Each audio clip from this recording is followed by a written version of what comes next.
Good morning, ladies and gentlemen. We're back, and I think this today that I've remembered to turn my microphone on, so that's a start over. That's an improvement immediately over last session. So yay! All right. Can someone just check and make sure everything looks right? I'm still in the ad. I don't see anything, but I hear you. Oh, I see. Yeah, no, we are up. Oh, yep. Okay, so Twitch is just being ridiculously laggy at times. Got it. Yeah. All right. We look great. Everybody looks great. Why? Good. For me. I'm glad you see that. I don't see any. Oh, gosh. Oh, lovely. All right. Hey, Great Mustache. Thank you for joining us. All right, then. So it seems to me we ended on quite a note last session. Yeah. I can't remember. I don't. Well, then why doesn't perhaps the one person who wasn't there? Oh, wait a second. Chevalier, you're looking an awful lot like Lucas. Spider's looking an awful lot like Drew. Yeah. Let's do the box hopping thing here, lads. Okay, so Lucas is in the right spot. And Chevalier's in the right spot, and Spider's in the right spot. Excellent. I vaguely was going to get into the whole today. The part of a large war machine will be played by Jamie, but I thought that would just worry people. Chevalier, I am a robot. Oh no, he does better than I do. Don't make me kick you. Right. So now that we got that sorted out, we forgot to check that before we went live. All right, we have one more thing to remember. So yeah, let's start out with the one person who wasn't present, giving us a summary of events as they know them. Spider. Mate, we made it to the church on time and got a little boat out to this country house. It's delightful, and Lucas sucks, and that's about it. Yeah, nothing more to report, you think?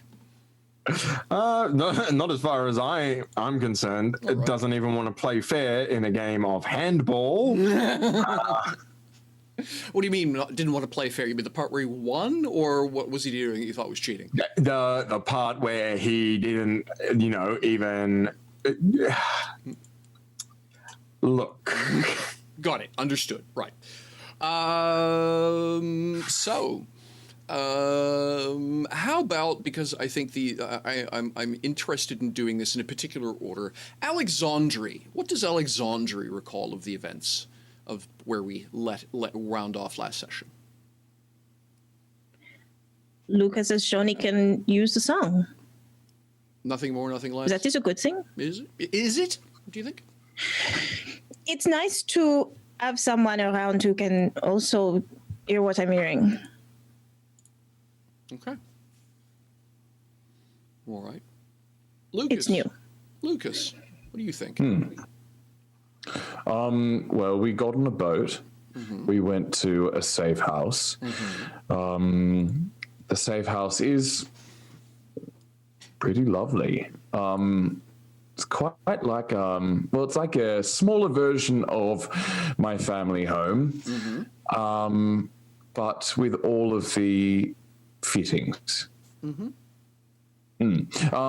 We got, I don't know, we went and had a bath. Haven't had a bath for about a month, so that was delightful. What else? I was woken up by Alexandre the next morning, who wanted to train. Mm-hmm. Oh yes, that's it. I absolutely kicked my brother's ass at handball.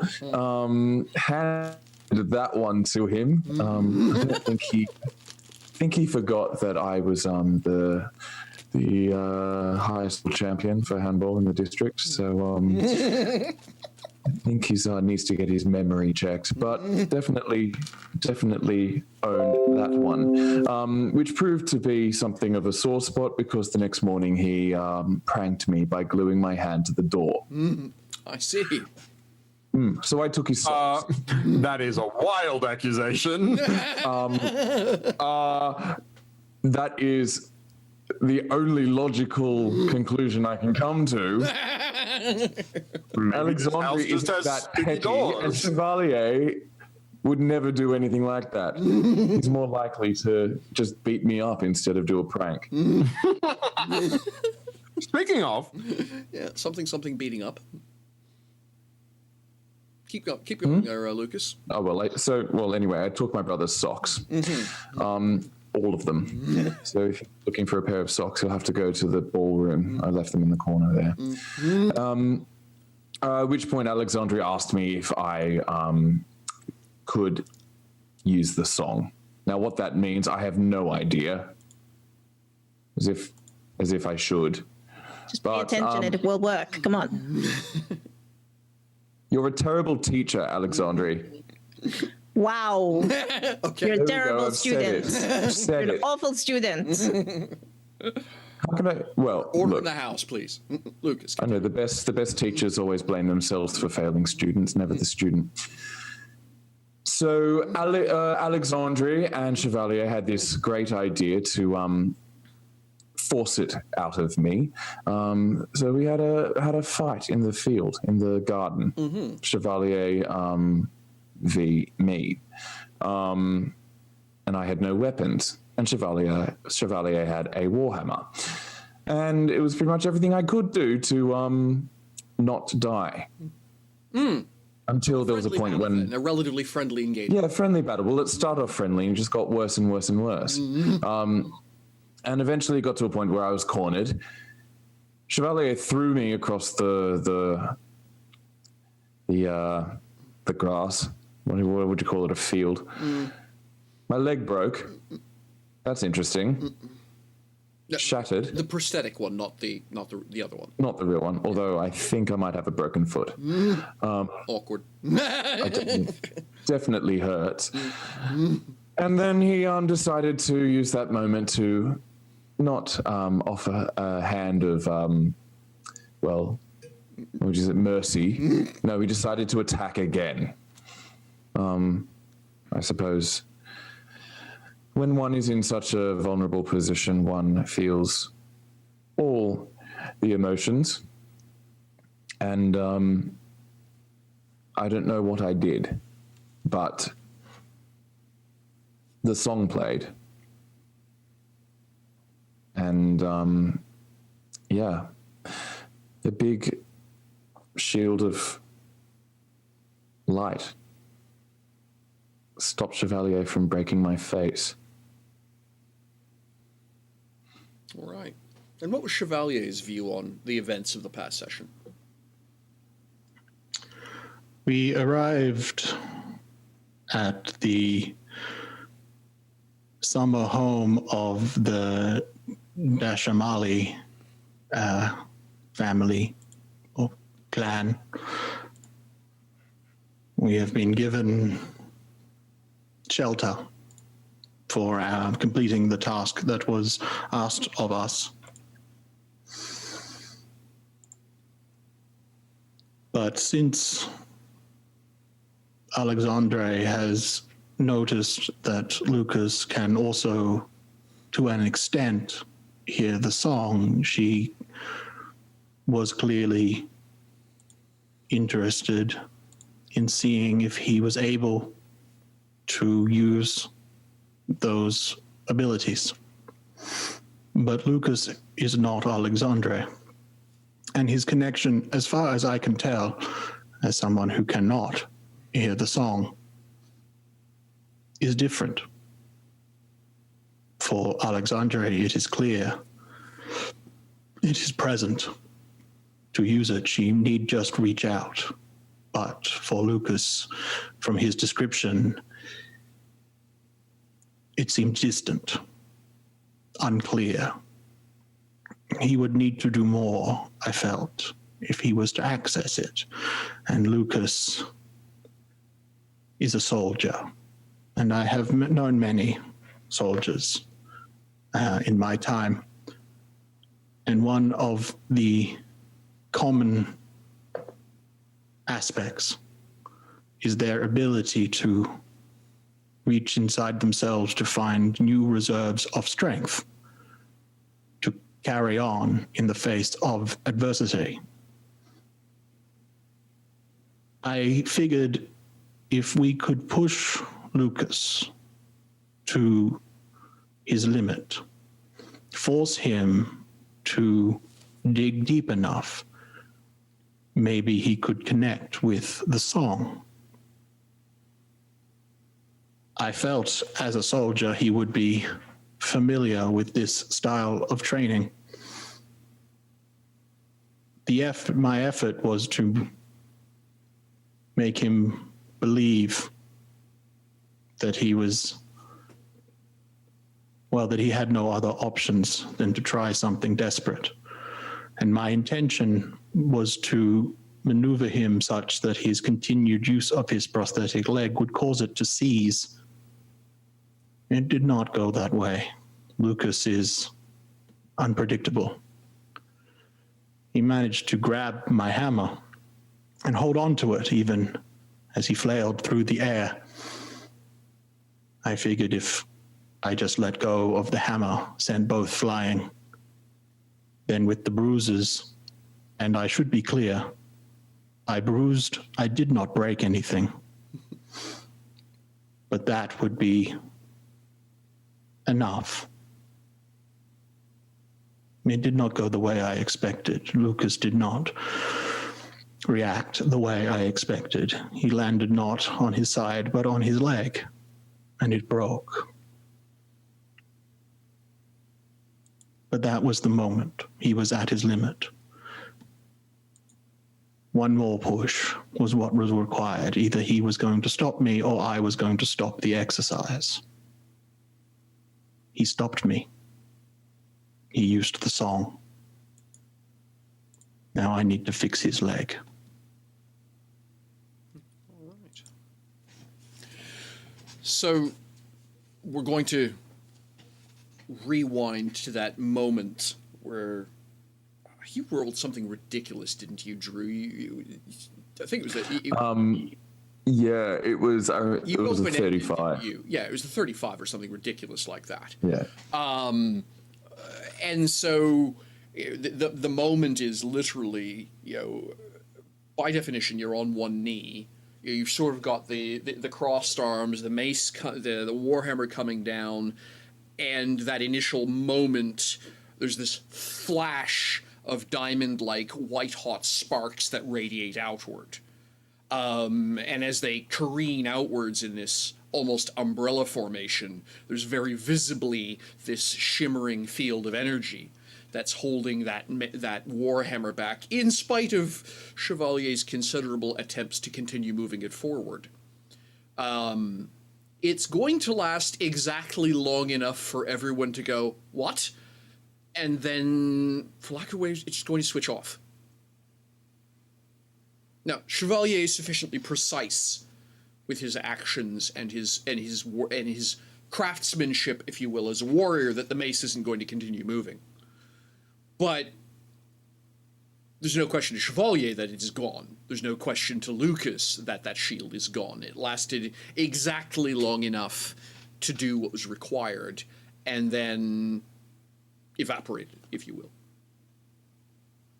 It's an absolutely ephemeral moment.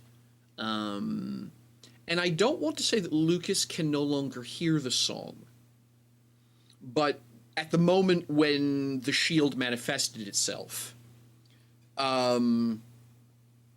it was a crescendo. It was an orchestral movement that is suddenly loud and surrounding you and momentous. And now it's back through the window around the corner. Distant again.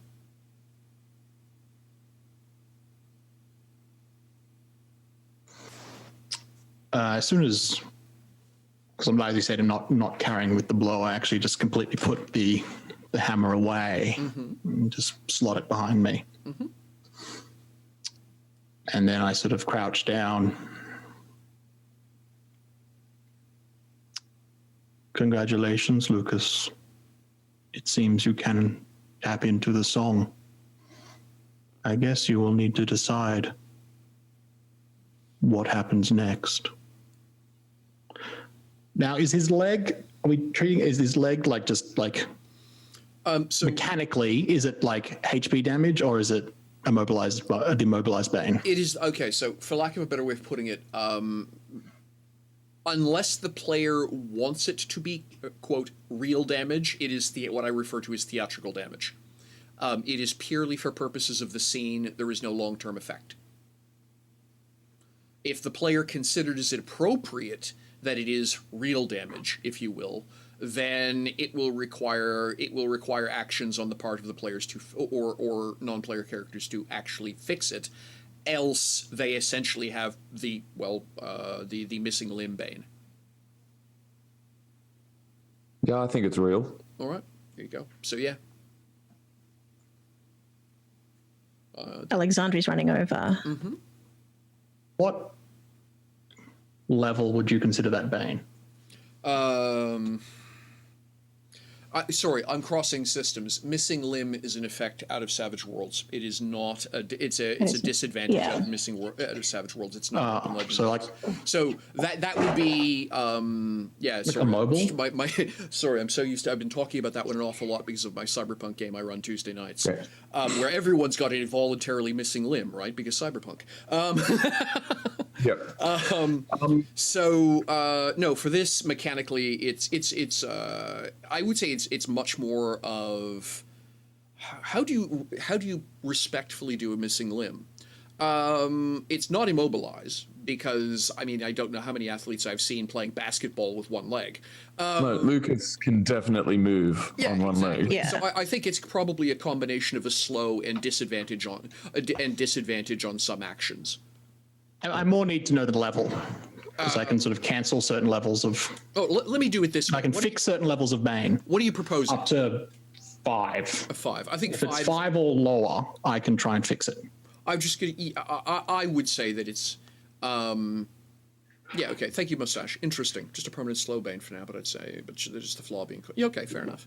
And in point of fact, by the way... Oh, thank you for the reminder, Great Mustache, and indirectly, Drew. So one of the things we talked about last session, and I'm explaining this for the folks at home, if you will, one of the things that I'm not good at, because I'm having so much fun reffing these people, is remembering that I'm a referee, and I'm not just part of the audience who periodically gets to chuck at them. So I've reminded the players to self-advocate for legend points. Because... literally, if you play a flaw in this game in a way that a lot of systems I'm not used to, you're supposed to actually be rewarded for it mechanically by virtue of by virtue of legend points. So at the point you're literally going to take that as structural damage, and you've played. I actually want to pass out legend points for the 3 people involved in that scene, because last week I thought that was stunningly good roleplay. Feel like Drew may have just triggered his flaw. Well, yes. With the leg. Yep. So give me a moment here. I just want to take care of that before I forget again, because I like to claim I'm good at being a GM, except for all the times where I do stuff like this. So give me. If I'm able to roll to try and fix it, I'm going to use the legend point immediately on that. Well then, okay, let's. So don't worry about updating mine. Okay, no, let's call that a done deal then. So that's going to be Alexandri 1, Lucas 2 for use of the flaw in a scene plus excellent roleplay, and Chevalier technically 1. Oops, no, not you, you stupid Windows thing. Didn't ask for you. Go away. Control S. Thank you. Did it do it? I think it did it. Yes, it did it. So yeah, Chevalier just up 1, down 1 automatically, so net gain 0. So what's your roller?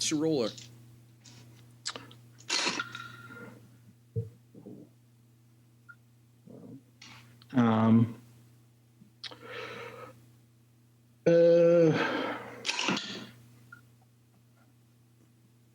32.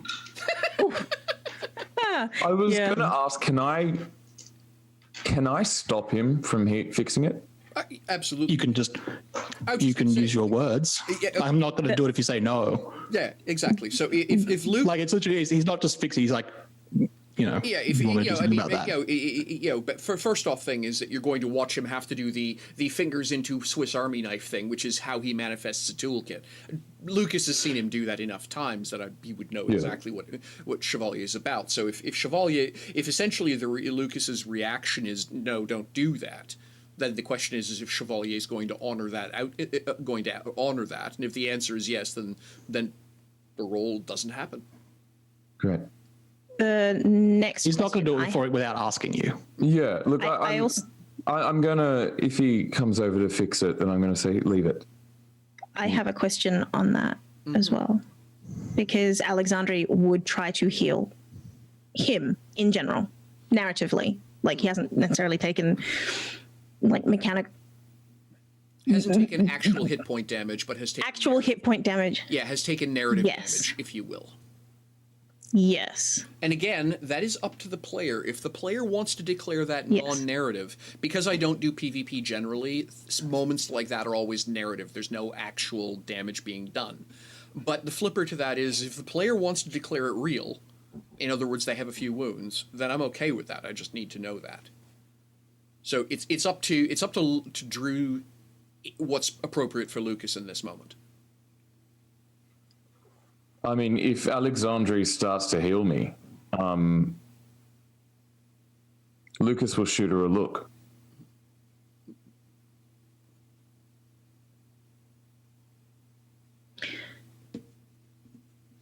All right.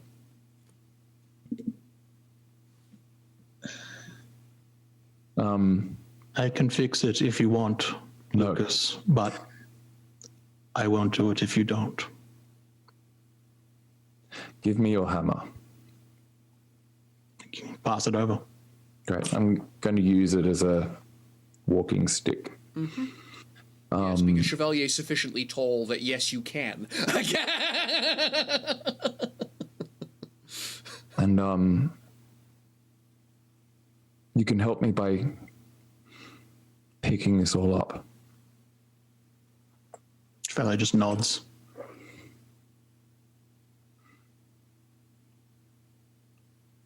Yeah, and I just start going around and picking everything up. Okay. I suppose I would use some sort of part of my, I don't know, if I've got whatever shirt I've got on, I would use that to wrap it up. Mm-hmm. Sure. All the bits and pieces. Yeah, basically make a bag out of your shirt. Yep, makes sense. Yeah. As I pointed out to you in the pregame, when we were first playing the character in the pregame stuff, what you have is comparatively crude. It is functional. It is a reasonably but it is not to the extent of being a steampunk / gnomish nightmare of 22 million gears in precision formation. Yeah. It's good, but it's not that good. Yeah. No. Yeah, I'm just going to clean it all up. All right. Alexandre will help.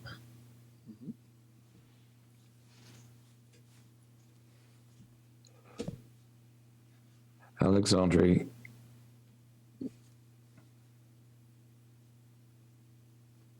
just, do you mind if I do this alone?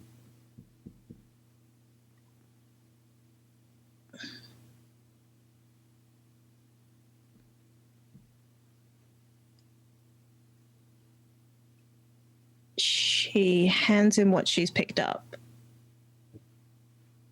Just put it there. Put it down. There's going to be a very discreet cough from off to one side.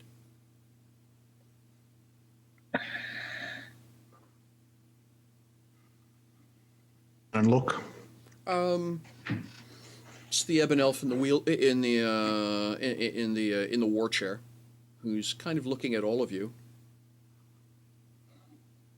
Keep in mind the ebon elf's eyes glow. So the most predominant thing, the easiest, she has basically maneuvered herself. She's sitting in a puddle of moonlight.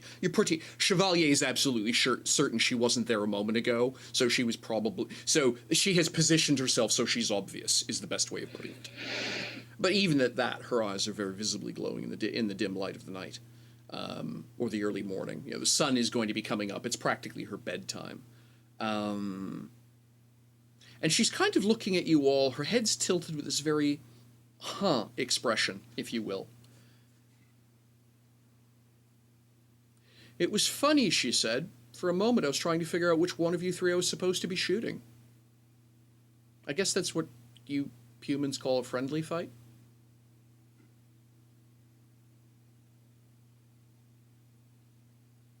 I usually reserve that kind of stuff for people I don't like. And she will wheel herself away.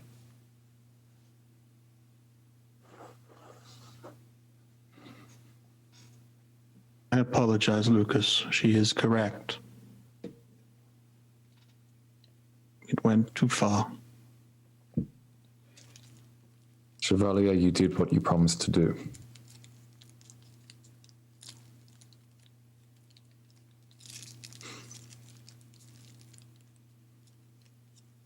I knew you were formidable and dangerous. Also quite impressive yourself, Lucas. Most people would have stopped well before you did.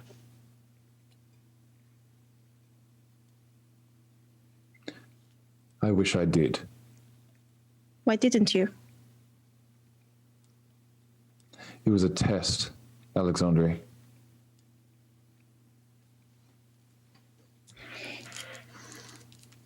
Yes.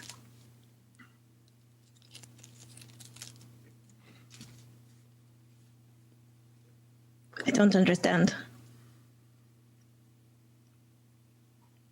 Maybe one day you will. Just keep putting everything back together. Right. Into a bundle.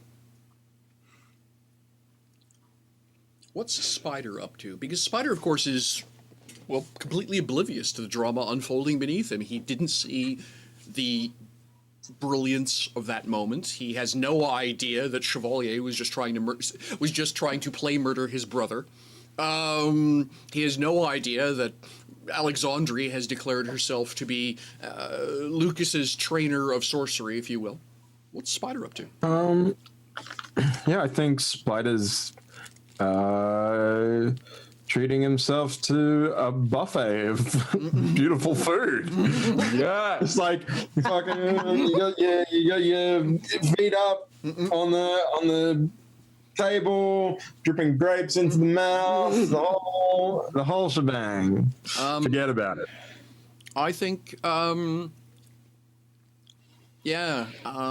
it's been a while since you've seen this kind of luxury, particularly stuff you hadn't stolen. Yeah, exactly. It's usually kicking back on a crate, but I think Spider's just he's outrun Lucas. He's had a great morning and just enjoying the lot of it. Fair enough. I imagine I could certainly see the aforementioned Ebon Elf sort of rolling past. Absolutely. She's on her way to her room. She'll actually wheel past.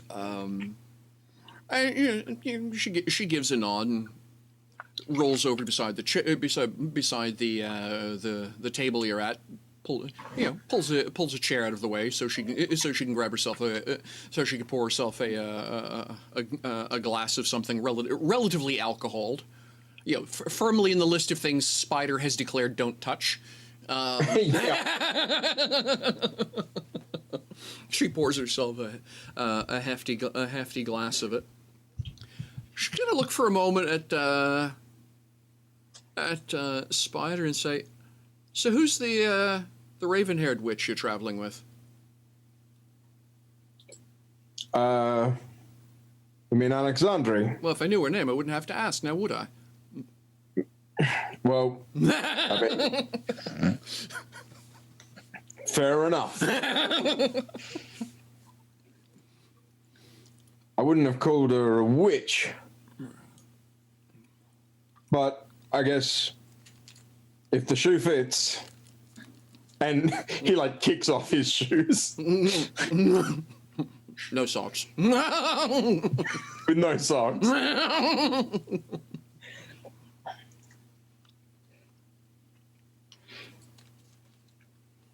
She's just a friend of my brother's, Oh, is that the relationship? Okay. something like that. Something like that, yeah. Okay.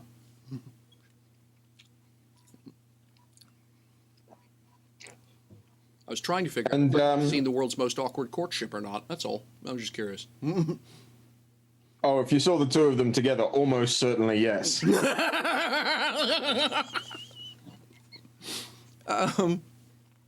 And the automaton, what's that about?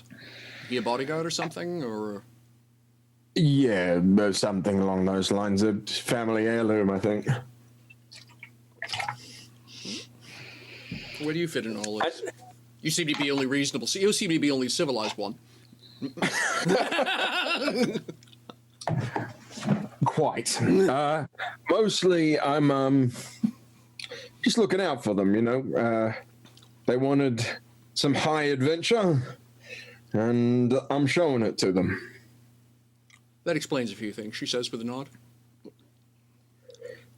What about you? What's your relationship to the family? She kind of pauses and tilts her head for a moment and has a sip out of the wine glass she's got in her hand. She says, "How much do you know about my? How much do you know about my people?" Sorry, little, I'm afraid. It's okay. You're human. We get it.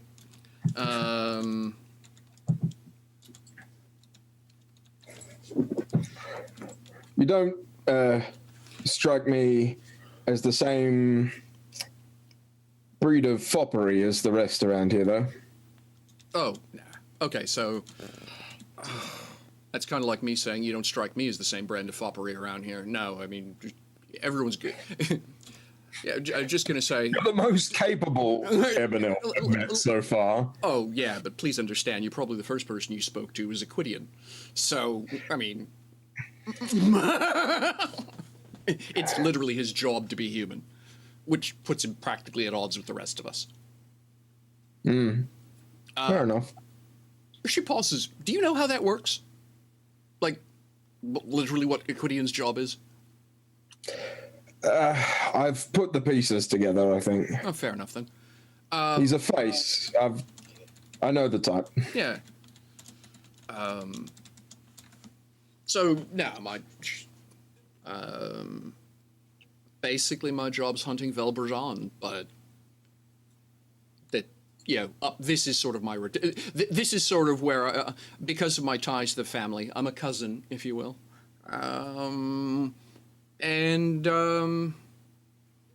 yeah. So when I need a break, when I need someplace I think I can that's safe to sleep, I come.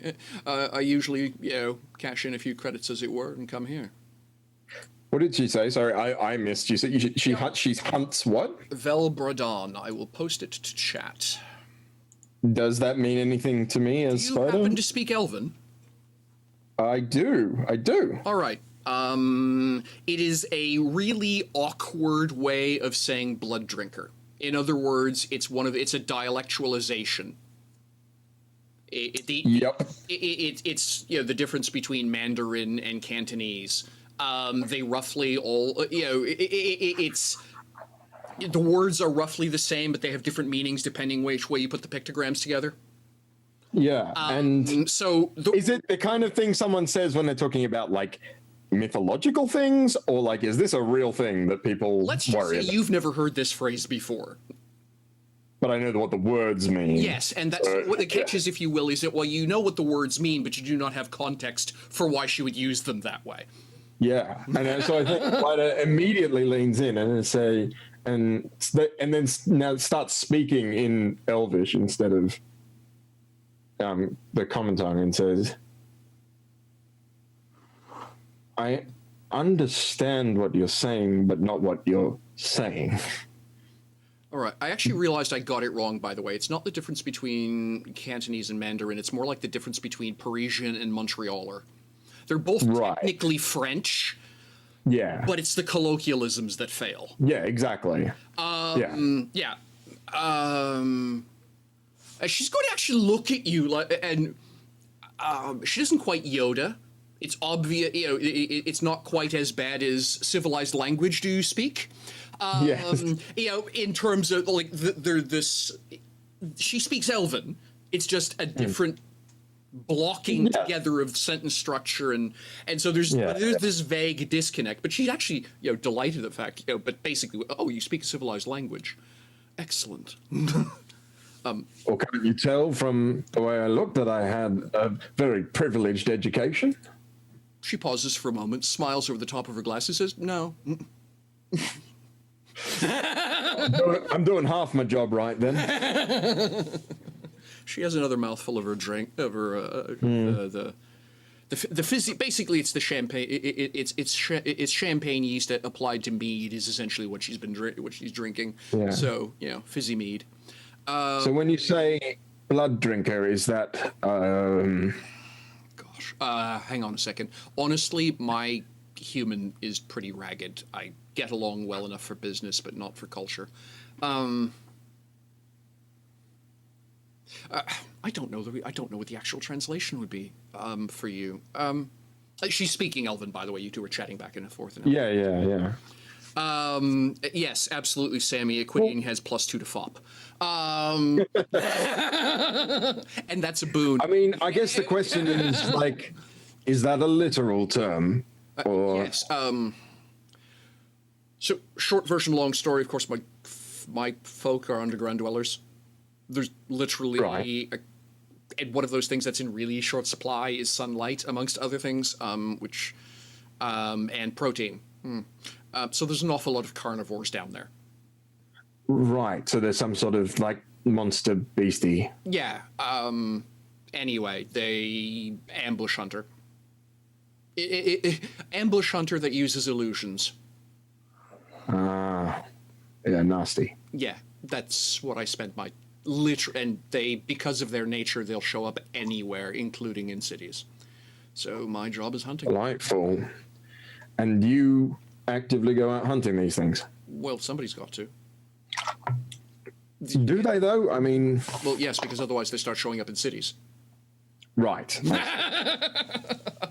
One of these things will make a mess of a town in the space of a few nights.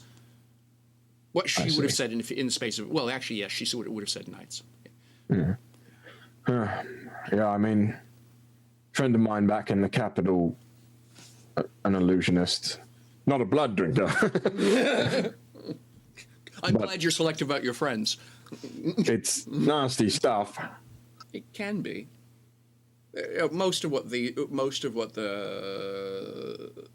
blood drinkers do is things like they'll be standing there and you think you're looking at a blank piece of wall, so you walk right past one. Or what you think is an open alley with a corner turns out to actually be a dead end. Things like that. The stalactite you walk by in a cave turns out to be them and their chum. That sort of thing. Right. They don't. Essentially, they play with your ability to perceive the battlefield, with your ability to perceive the terrain around you. Good morning, Sundered Sky. Thank you for joining us. I guess that makes you a proper type hero then. Actually, kind of chuckles. She snickers for again, grins at you across the top of her mug. Only about as much as you are, really. I have more in common with... from the perspective of my people, I'm somewhere slightly more valuable than the garbage man, and somewhat less important than someone like Lucas. I see. I'm pest control. Well, you're obviously very fondly thought of by, oh goodness, what was the sister's name? I've forgotten. Jazina. No, not Jazina, the sister who's our host. Yes, Loshadi. Lashadi, right? Yeah. Oh, Lashotti's a sweetheart. Yeah, she and I have known each other for a long time. One of those things about being elven blooded is, you know, you actually get to know people.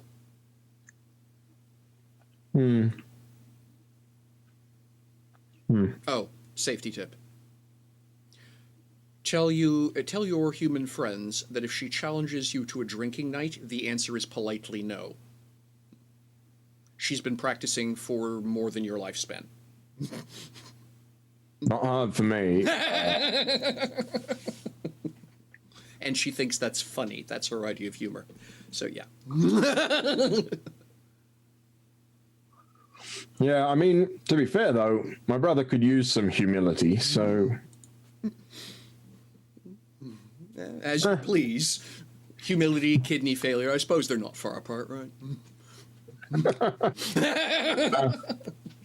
Don't let me keep you up if you need to. He's getting, yeah. She kind of glances at the glow coming through the window. And even to what to Spider is, you know, a dim light, she kind of squints looking sideways at the window. She says, yeah, I suppose. I hate this part of the day. I really do. There's always never enough done. Anyway. I'll talk to you tomorrow evening, maybe. It's one of those. That's one of those stupid cultural things. I was going to ask if you'd join me for breakfast, but then it occurs to me that would literally be after your supper. She laughs. She downs the rest of her glass, sits it on the table. I'll see you tomorrow night. It's like time. She heads off. Then Spider just like sips at a juice or something, and then. Yep. Making extra note about the bottle to not drink from. Yeah. Oh yeah. Nowhere near the liquor cabinet. Well, the problem is, it seems that the Ebon Elves pour alcohol everywhere. You actually had to, like, for them. Yeah, I'm just gonna say, it literally, like, you could, fruit, like, you had to ask for fruit juice. And then there was an awful lot of charades as you tried to explain to the kitchen staff, no, not the one, no, I want one that hasn't been fermented yet. And there was like, why would you drink half-done juice? I don't understand. The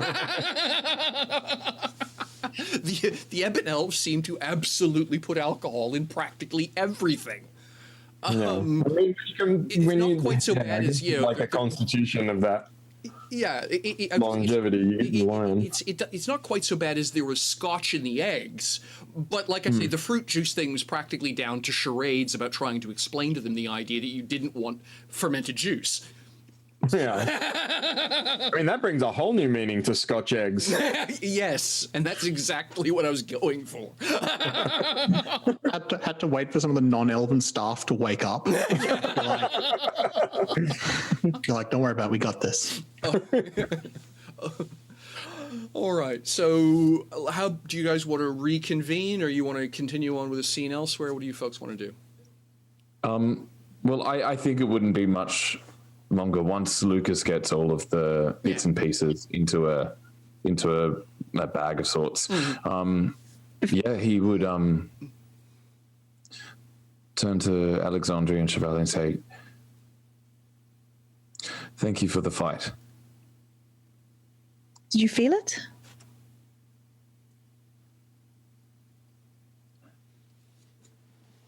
I think you know the answer to that. Chevalier, do you mind if I return your warhammer later? As long as you need.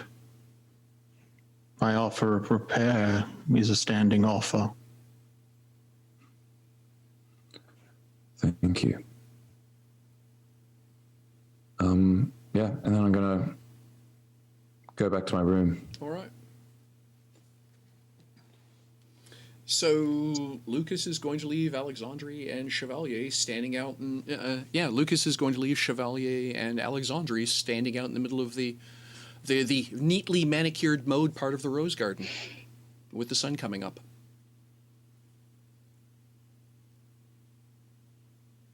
Chevalier? Yes. What just happened? Which part? Why is he mad at me? I don't know if he's mad at you specifically or the situation in general. But he just went through a lot. I had to push him much harder than I expected, and I didn't mean to break the leg, obviously, but that is what happened. Why wouldn't he let you fix it? I don't know.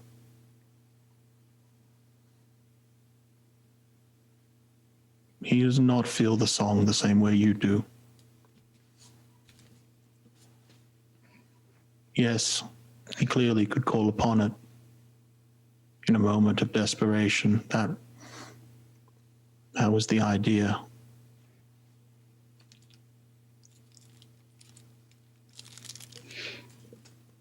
But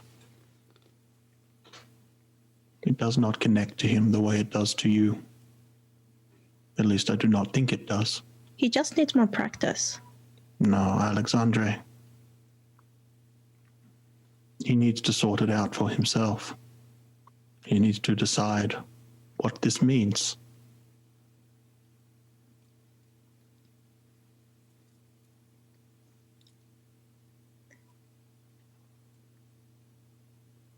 I think I could fix his leg. I know I could. I think I could too.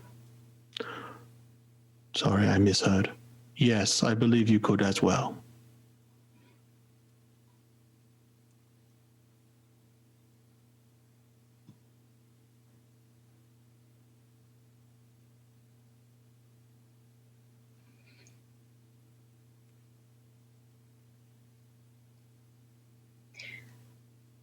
How long do I have to leave it before I go and talk to him? That is something he will decide, not you. He will come to you when it is ready.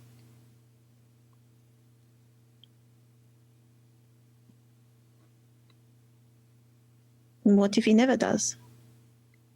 Then that was his decision.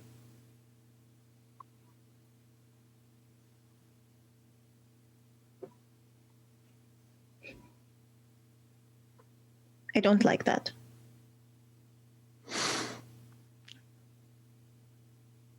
Well,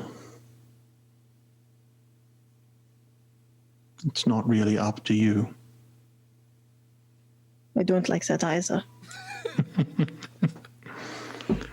No, I imagine not.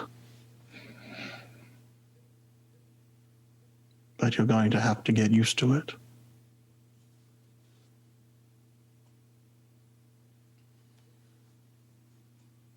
You can't force him to use it.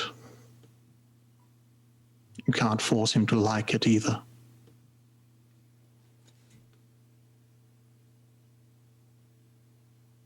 I don't think he has a choice about whether or not he uses it. Of course he does.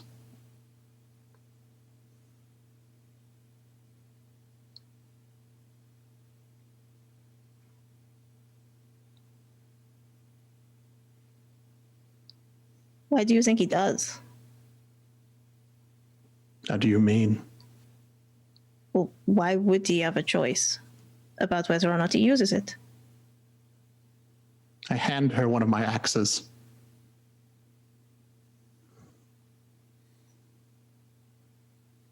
I just gave you a weapon. Are you compelled to use it? Not right now. But ever? No? Exactly. Lashon It is sounds the not same. a weapon. The principle is still the same.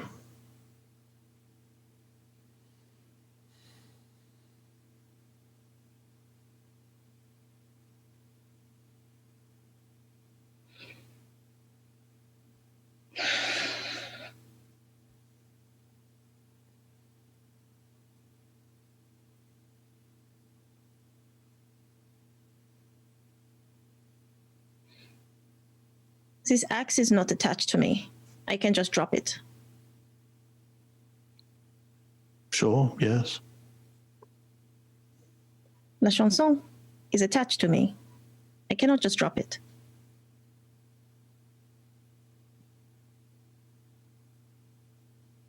The connection between you and the song is stronger than it is with Lucas. And even so, you are still the one who decides what to do with the abilities provided.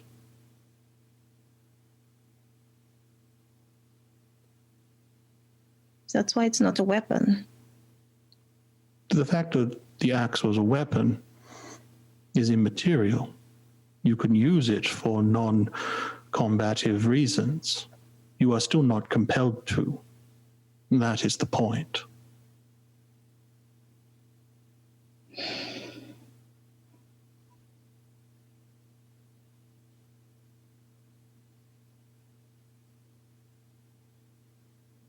Eventually, he will want to. Perhaps. And then he will come to you to learn Or- more. Eventually, he will have to. Why? Well, what if there's a situation where someone is about to hit him with a hammer and he doesn't have a weapon? Then what? Then it is an option that is available to him. And the alternative is what? Just die? Perhaps. I'm not saying that is what he will pick, but it is his choice. I actually want to cut at that moment to Lucas. So what's going on with Lucas? He's walked away from the field. Well, I have to ask a question. Was Lucas defeated? Yeah. Okay. That's not something he's used to, is it?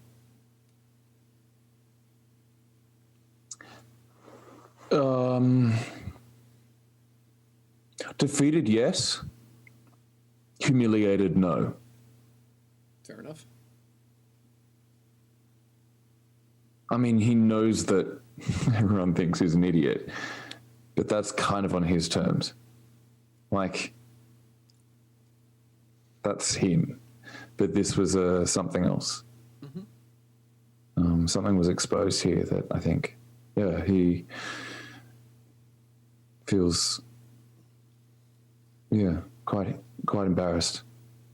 But it's more like embarrassing is just a surface term for it. Yeah. So he's going to get to his room, using that bloody blasted big hammer.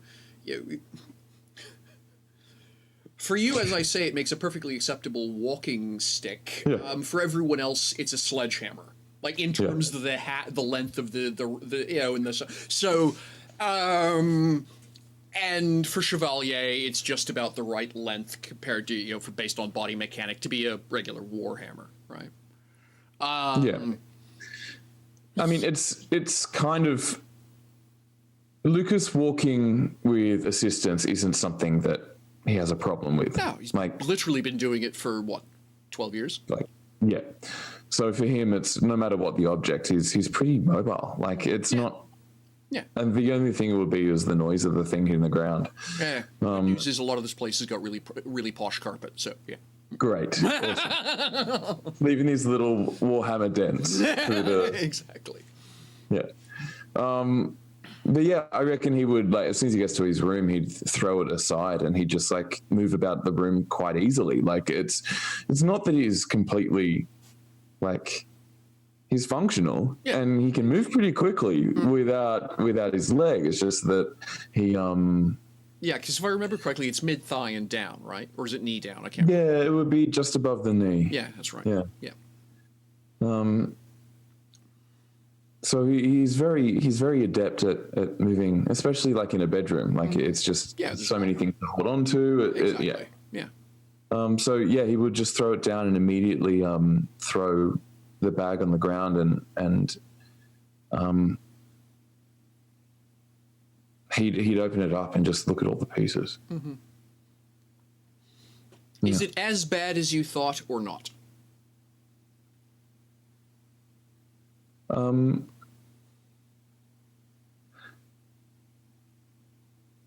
Two things. I think the reality is it's as bad as he thinks it is. But Lucas is hoping that it's brave facing this.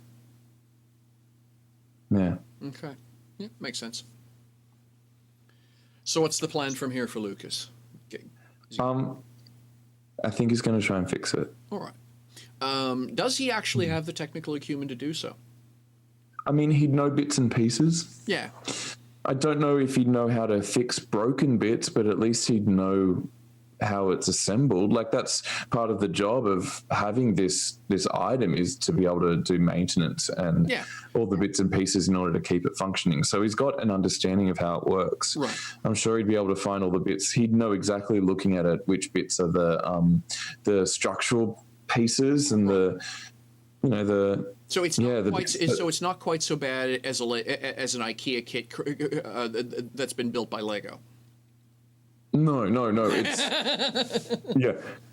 yeah. I mean, like, it's definitely like a piece of engineering. Like, and he would have had to have been taught how to know how to use it. I can't imagine he hasn't taken a couple of thumps on that. I mean, that's his sort of, the way you've described his defensive styles. That's his back leg when he's posted up behind the field. So I reckon he would have. I'm sure he's taken a couple of thumps on it along the way, and he's had to do repairs. So I don't think it's anything that's going to mechanically. I don't think it requires a roll. I think it's just going to be something that he basically just has to out stubborn. So I think the reality is that there are probably pieces in there that are broken that he could get by with being broken, but he wouldn't be able to fight. Yeah. So is he going to have to call Chevalier for help or not? Or is he going to go looking around the house if they have an artificer or something? That was going to cross my mind. The idea of asking if they have a workshop or some kind of on-site thing, where they do like a wagoner or something. Like, I don't know what the like that. Yeah. Do they have like their own little tinkering room? Is the so they actually have a workshop in any place this size is going to have a certain amount of make and break that's just part of daily life. Everything from needing, the dinner, kitchen knives sharpened to whatever else. There, a new gear made for a grandfather clock, what have you. They do have essentially a combination blacksmith, crafts shop / artificer shop.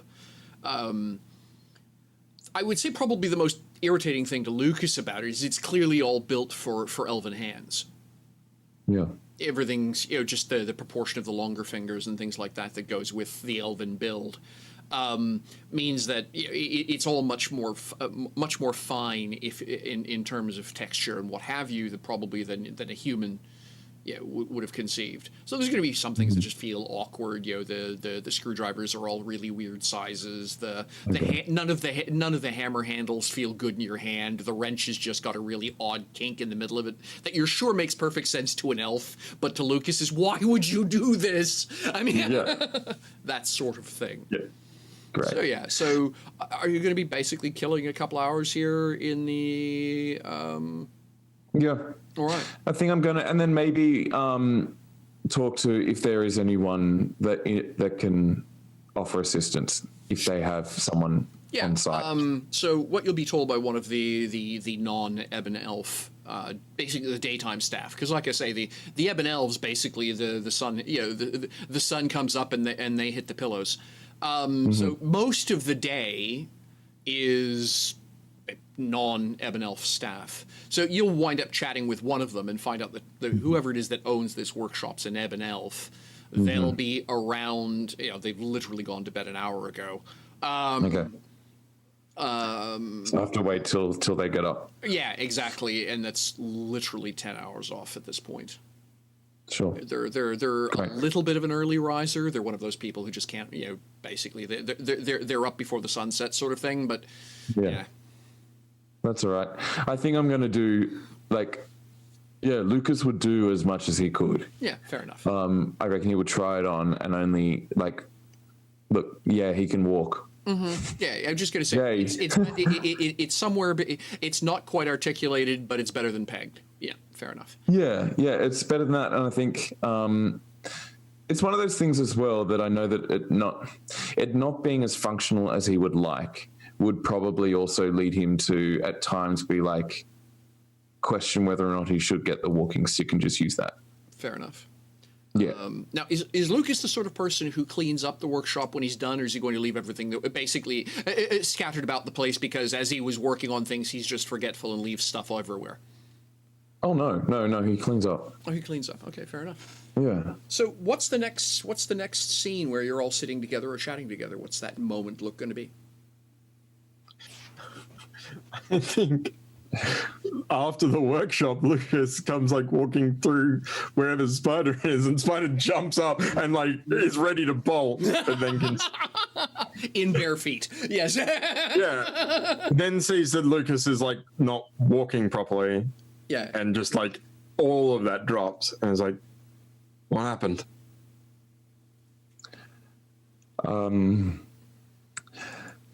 Chevalier and I had a fight. Like a fight or a fight?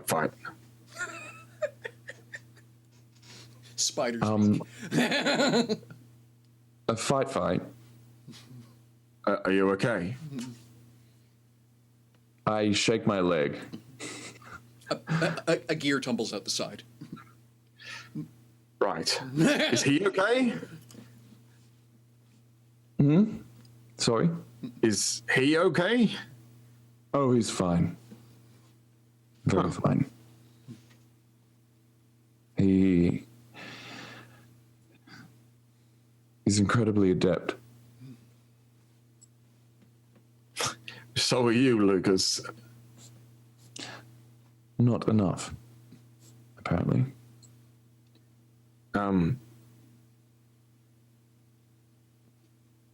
Okay. Look, it was a silly idea that ended up with me having to wait for someone in this house to help me. So,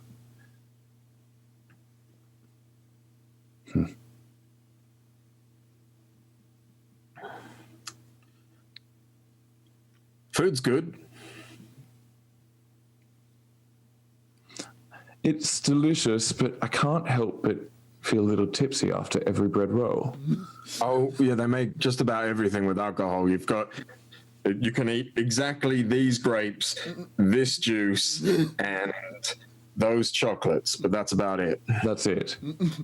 Unless you ask one of the day stuff specifically, yeah.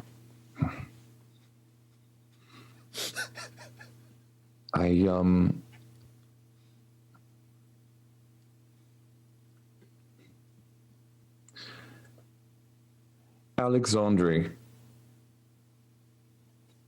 wanted me to hear the song.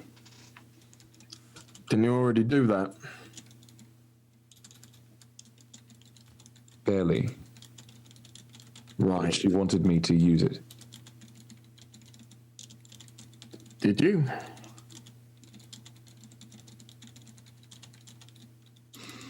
Right at the end.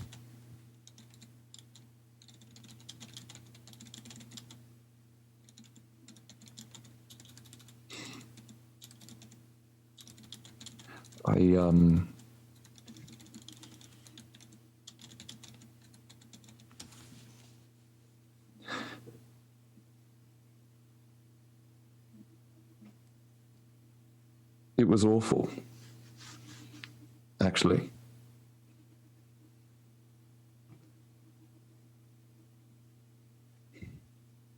Every time I've heard it, it's brought back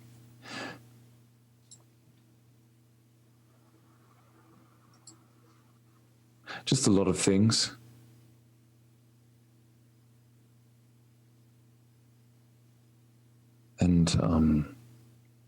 It reminds me of a lot of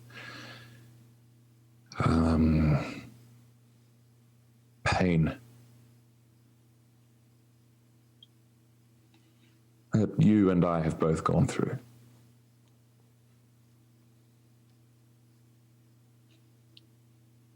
Do you want a tattoo?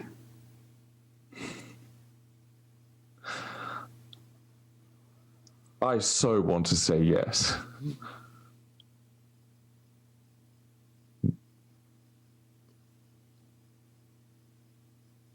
Because, I mean, I will remind you of all sorts of pain.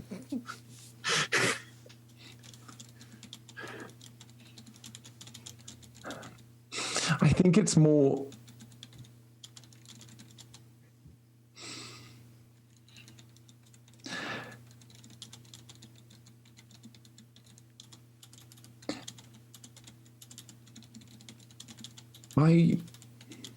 There are so many things that I wish I could do again.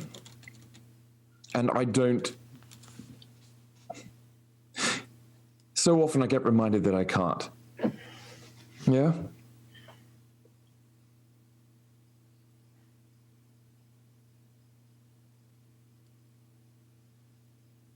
Yeah.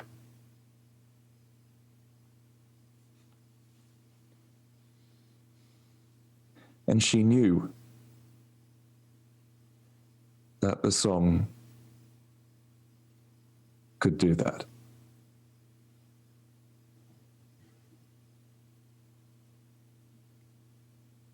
And she still smiled and pushed me into it. I mean, I said yes. And I said yes.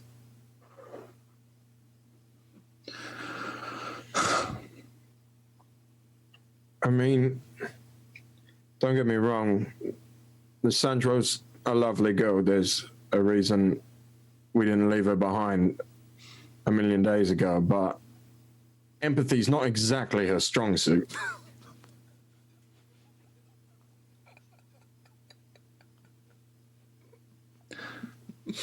No.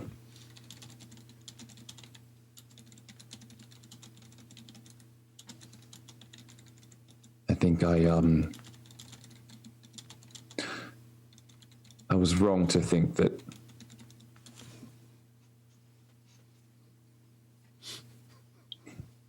she'd do something different. Do you want to keep exploring this song? I don't know. Then don't. It's okay to just not.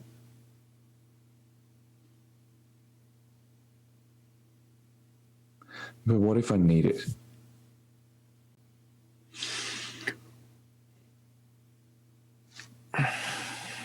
What if there comes a point when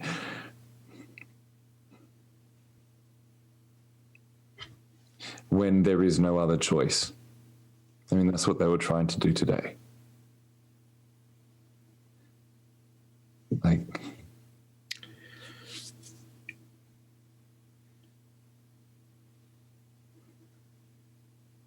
I don't know. I've been in a few situations where I thought there was no other choice, but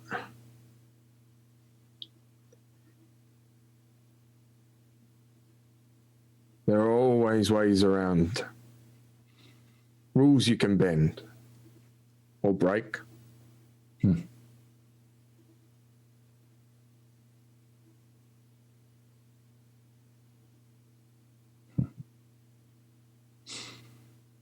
You're right.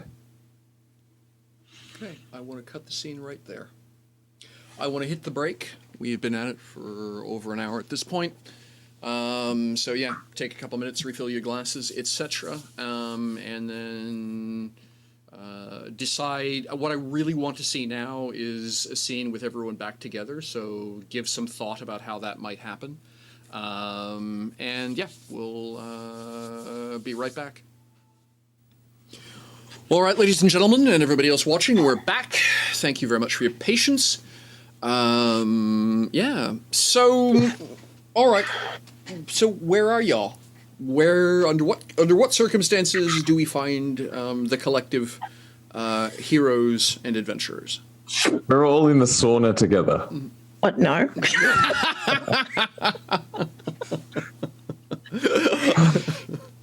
I would like to propose a different offer. Sure. Let's hear Chantel's proposal.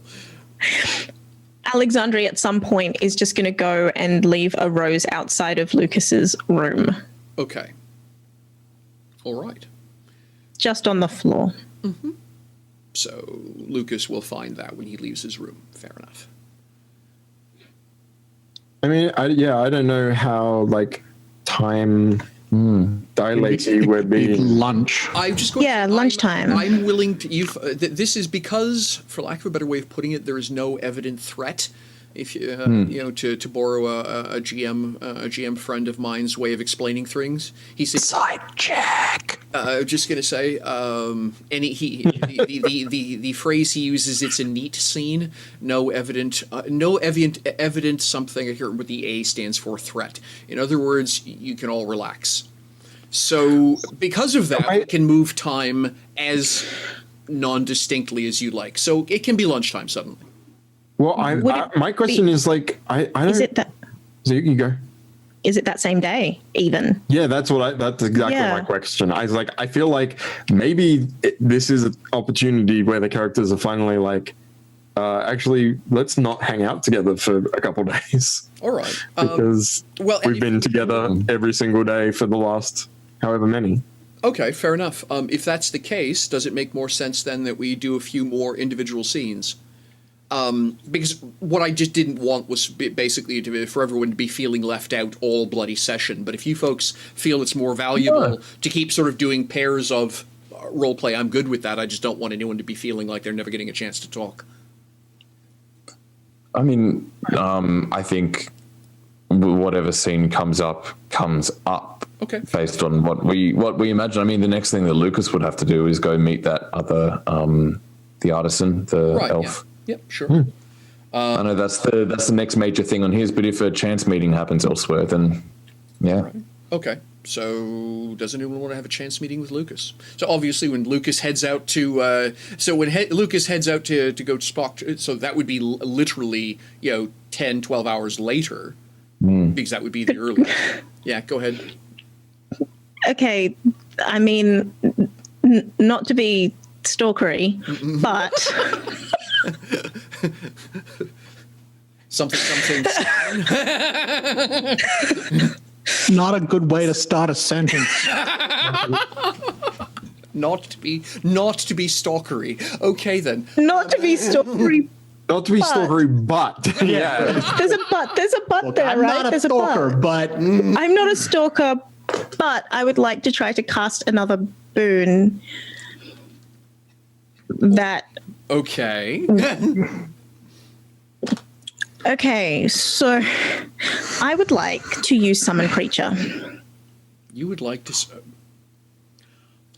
As a GM, I have concerns about where this is going, but explain. I'm not stalkery, but I would like to summon a creature. I would like to try to use one or two of the very normal roses that I've probably constructed over this time to try to create a sparrow. All right.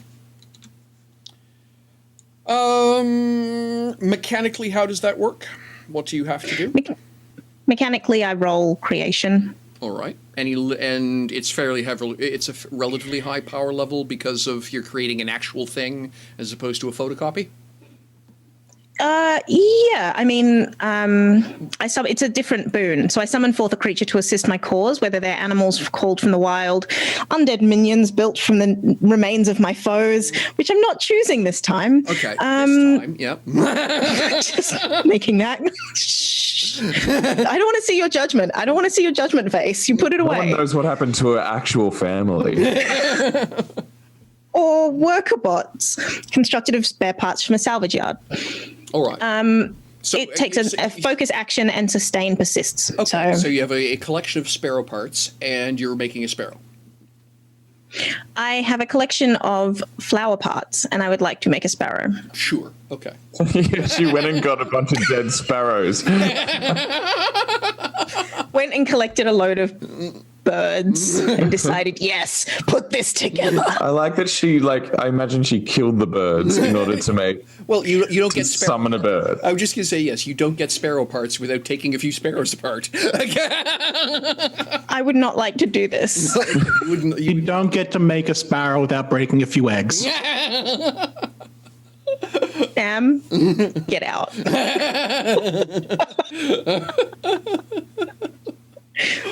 All right, let's see that creation roll then, as you basically try and convert a pile of roses into a sparrow.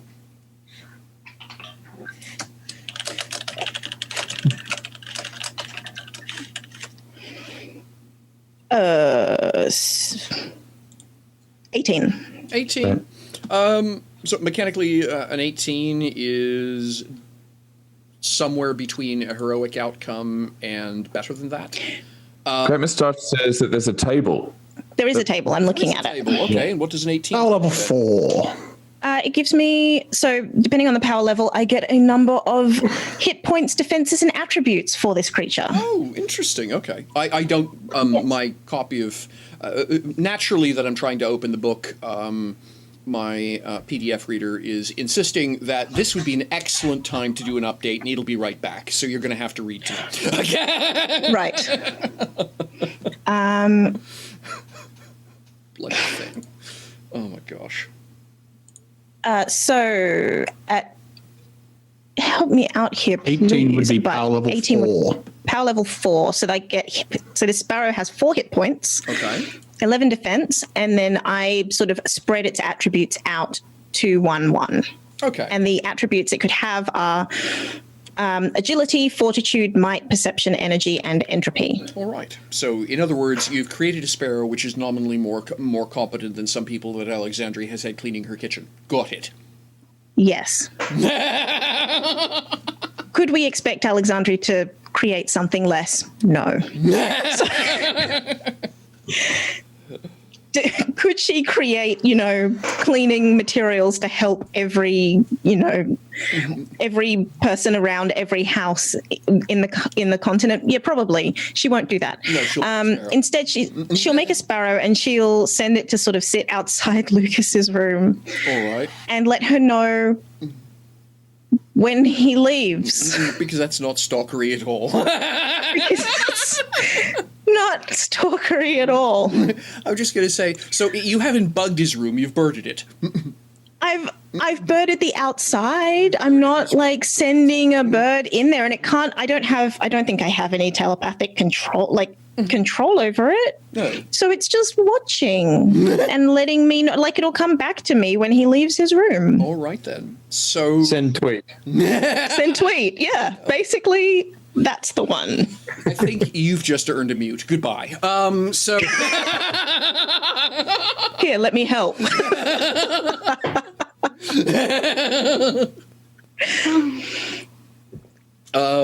yeah. All right. So send tweet. Do you see what I have to put up with? All right. So no more than you deserve, no less than you deserve. There's probably more truth in that I want to deal with on stream. So Me too. So Drew, when is Drew then would be the next time that Drew would be so that Lucas would be leaving his room? It would be for To go get when the sun is starting to set. All right. So yeah, all right. So he's going to basically. I mean, he would go out during the day for with Spider to go have a bite to eat or something. But this is the major time he would go out and do something. Gotcha. All right. All right. So yeah. Other than a trip out, like I say, a lunch date with his brother, as it were, the first time Alexandria is going to get tweeted at by her watchbird. I really don't like you right now, Jamie. Is when he just a little bit before sundown when he heads off when he leaves his room with a bag under his arm, I presume. So yeah.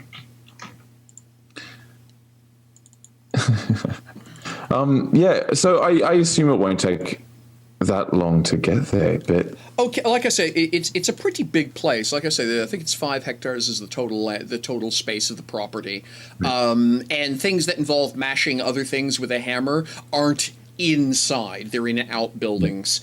So it's not you actually have. So you've got the square complex of the place. And anything that isn't basically directly related towards comfort and preparation of comfort or being comfortable is in an outbuilding. That's the best way of summarizing. If it's not about partying, helping party, being comfortable, or helping be comfortable, it's in an outbuilding. Mm-hmm. So it'll be a short, we're not talking a journey of 1,000 miles here. It's 100 meters at most. Great.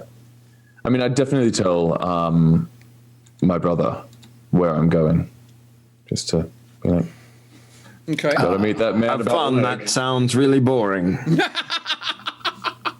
You would. You would. Oh gosh. All right. So you are off, by the way, to speak to the crafter and artificer. One sec. I will post name in chat. I'm just making note here, because I can't spell. I need to add this person to the World Anvil site later, but not now.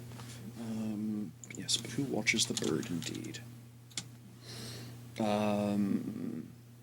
So yes, that's where you're heading. Like I say, it's one of the outbuildings, sort of behind the box, the square range of the place. So the central courtyard is partially rose garden, part cricket pitch sort of thing. So you're sort of walking across that, going through the back range of buildings, which is where all the kitchens and larders and things are, and then out to the. Well, you've walked here before, but just for description, and then behind all of that, in a different set of buildings, is things like I say a smithy and the artificer's shop, that sort of stuff. Great. Yeah. Yeah, I'd knock and ask for Master Ayeli. All right. So I suppose the question becomes, is coincidentally Alexandra going to run into him on the walk? Not on the walk there, but she knows where he's going, so probably once he's done. All right. Whoops. Look at that. What a coincidence. I just happened to be walking here. What a coincidence, yes. There's a bird on my shoulder. Who knew? Why is your bird made A little bird told me that you might be around here somewhere. Suddenly, Wasn't that bird? Gave one piece of advice. Leave him alone. And because it's Alexandria, she gave it 30 seconds of due consideration. Yes. I gave him 12 hours. Like, what do you want? 12 hours is a lot of time for Alexandria. Also a time limit thing. All right. So, yeah, all right.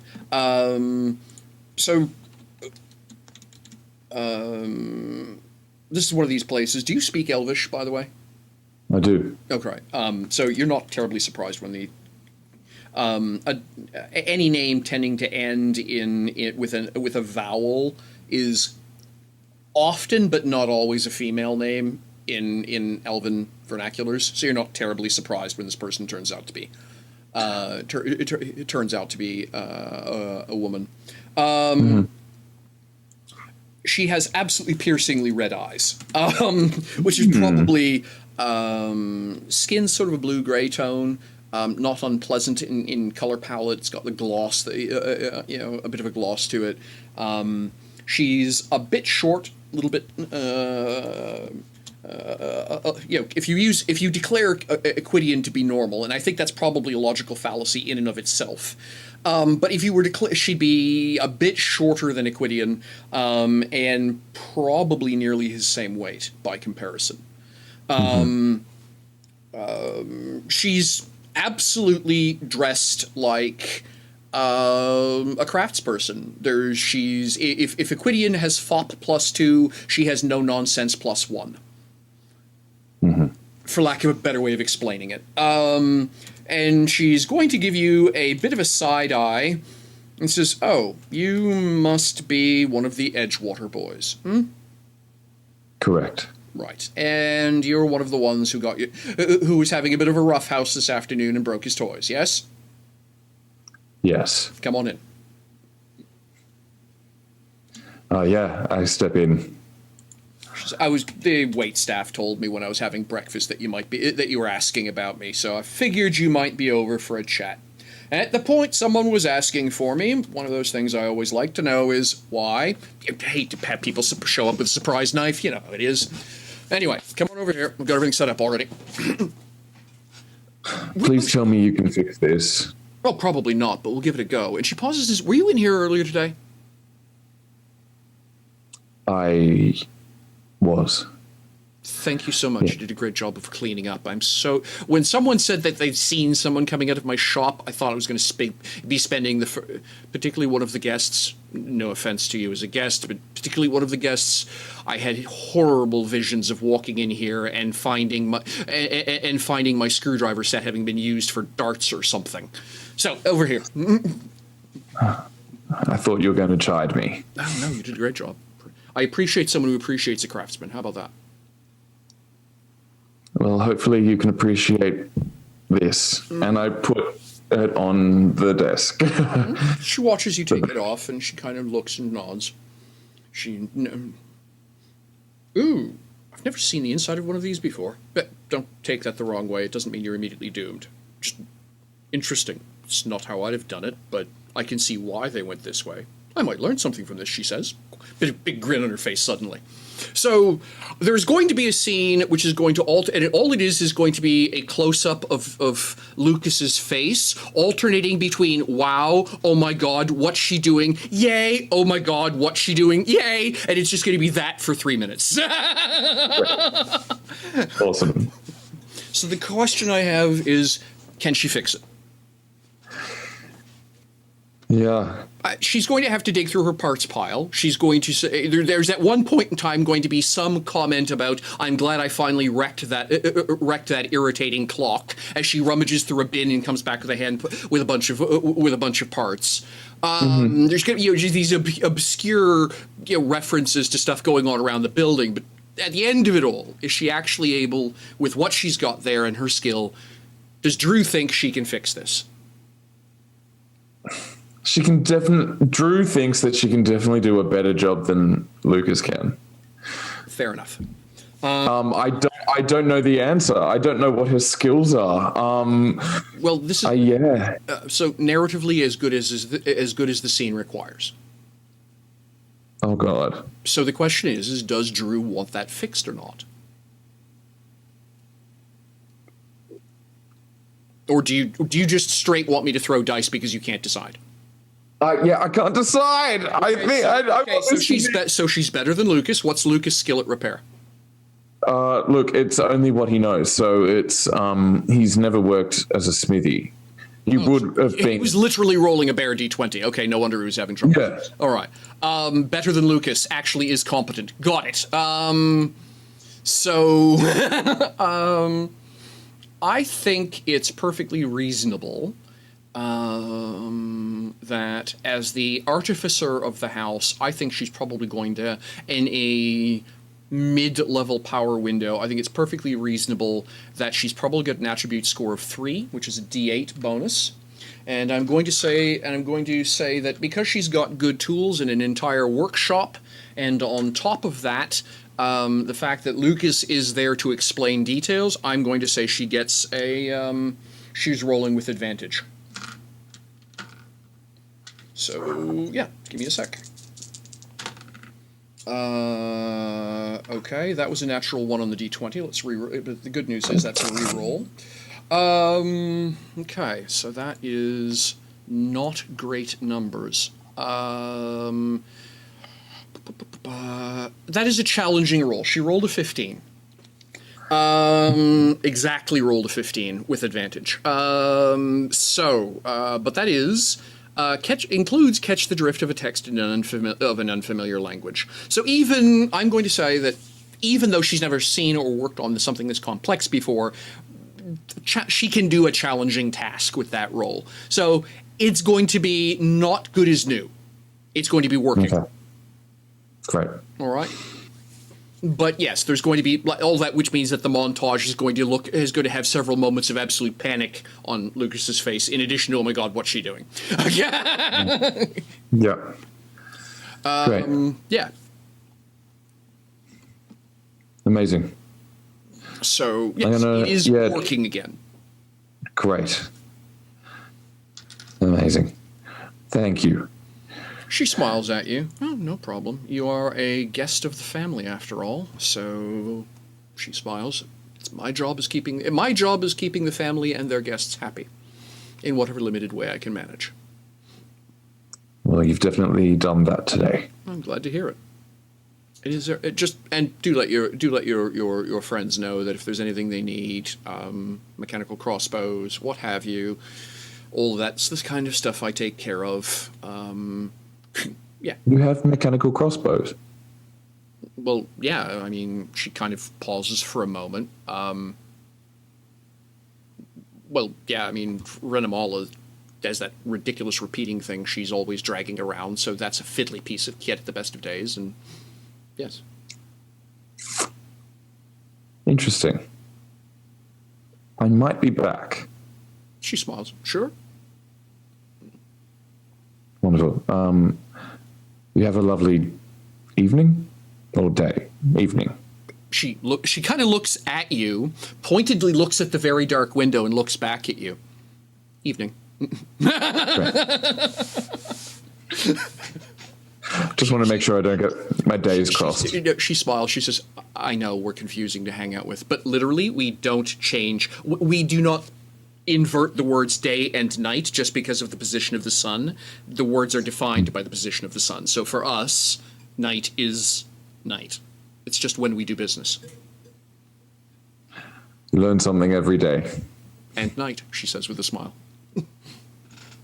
And Lucas says, really, thank you. This means a lot. And he goes to leave. All right. Yeah. So, yes. Walks out. I'm just going to say, and about halfway back, coincidentally, he finds Alexandri. How coincidental would it be for me to interrupt Alexandria on her way to go and find Lucas? I think it would be delightfully. So while hilarious. I think while Lucas is inside having a chat, Alexandria is cleverly positioning herself as casually happening to be here, only to find Spider waiting for her. I think is the scene. Hello, Princess. Hello. Heard you had a rather interesting afternoon. Could say that.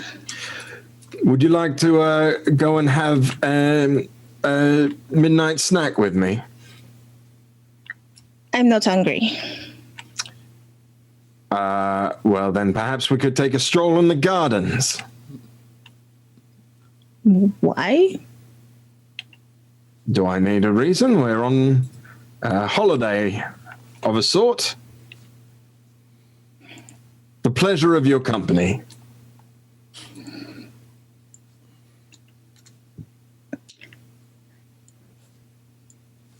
Okay.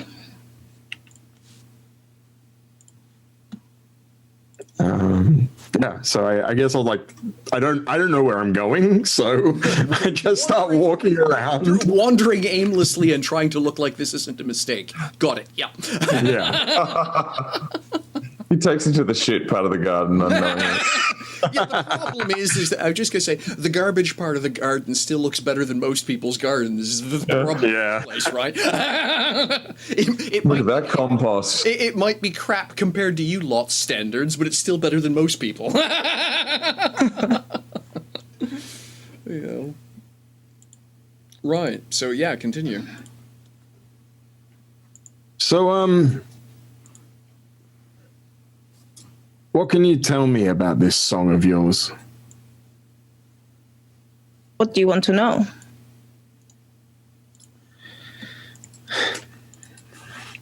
What does it want?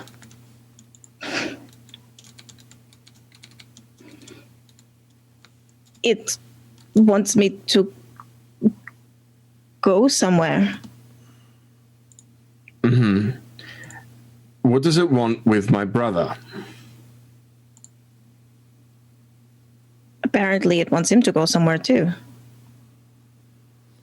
I don't know what it wants me to do, and I don't know what it wants him to do. Fair enough. What's the most scared you've ever been in your life?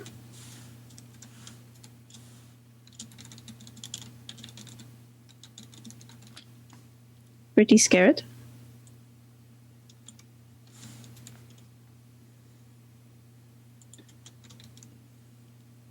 Do you know how to swim? Yes? I almost drowned once. I was a bit younger than you.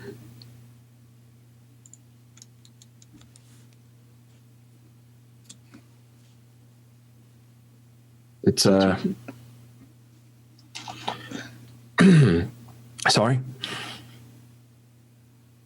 No, what were you going to say? I wouldn't recommend it. It's terrifying.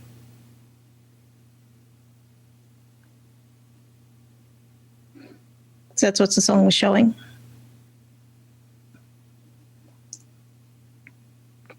Do you have any control over it?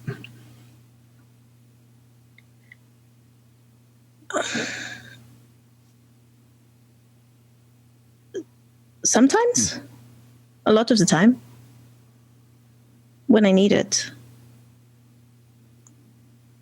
I just don't know why it would take us back there.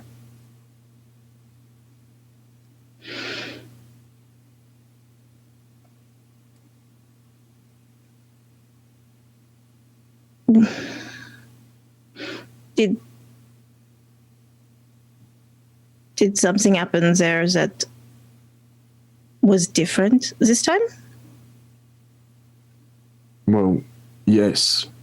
Chevalier saved us, but Lucas saved me. I have relived that moment more than I care to. And having it be different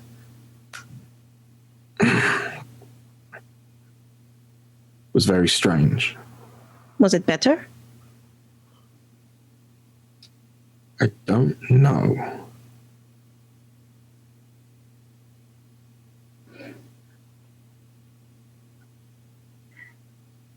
It's very important to how I see my brother.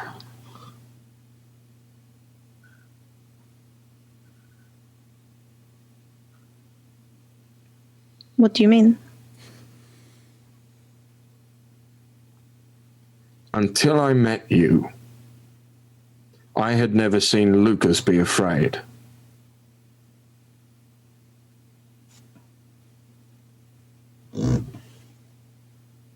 Doesn't everyone get afraid?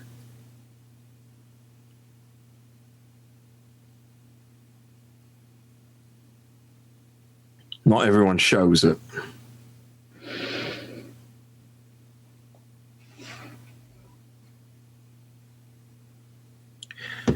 Anyway, whatever you did to him this afternoon, it rattled him. And if you want to go back there and talk to him, you can. I'm not going to stop you, but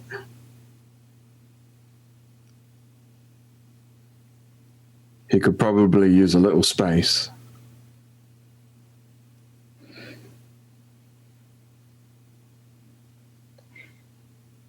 I don't know what it wants, but I know that it doesn't want to hurt him. Yeah, I don't get that feel. Except for whatever it was you were saying about that urn. And honestly, I think it's in good hands, but...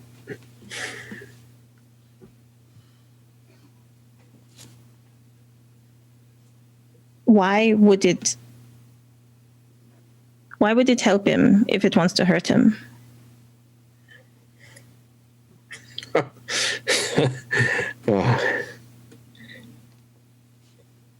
Has no one who's ever looked after you hurt you before?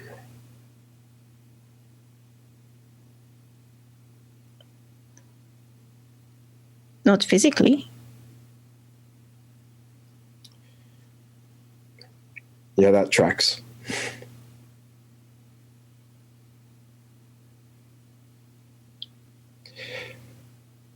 Anyway, I don't have a good answer for you.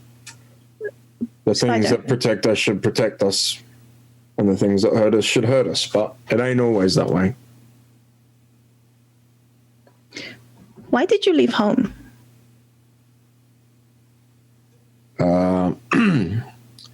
Well, when my mother died, I wasn't much used to the household anymore, and so I became an orphan. You're lying. Yep.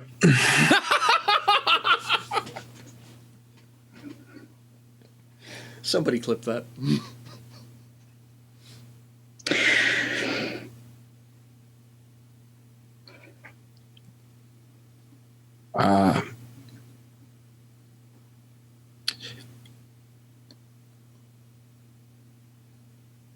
When I was young, my father tolerated me. And when I wasn't so young, he didn't. And he decided that he didn't want me to be around anymore.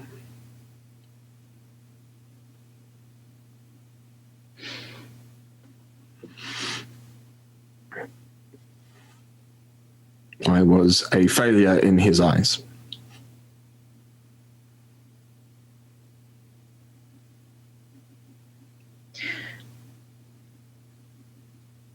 You're too good at things to be a failure.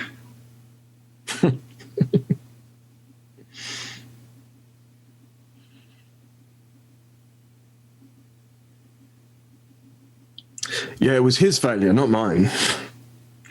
Yes.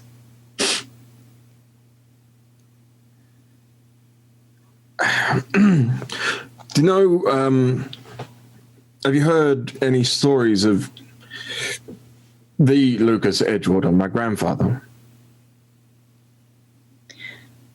Have I heard any stories of the Lucas Edgewater? Oh my gosh, you can't get away from them, particularly as espoused by the greatness of his sister. Spider and Lucas's sister. You have done nothing but suffer through countless explanations about the superiority of the name of the Edgewater family as an example of the meritocracy in its glory and provenance. Oh yeah, you know exactly who he is. Yes.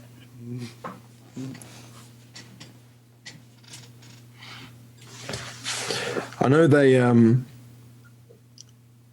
hold him up as a shining example of the Confederacy, of everything we should aspire to be. And, you know, maybe he was, but he didn't feel the same way about the Confederacy as it did about him. He spent his entire life trying to get away from it, one way or another. And those are the stories that our grandmother told us about him. About how he met the Arakocra and helped facilitate trade and diplomacy, and how he just loved to travel and tinker, and how more than anything he wanted to fly.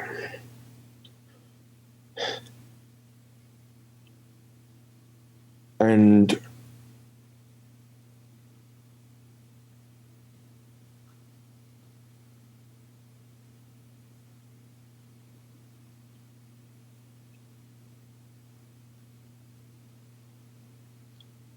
losing him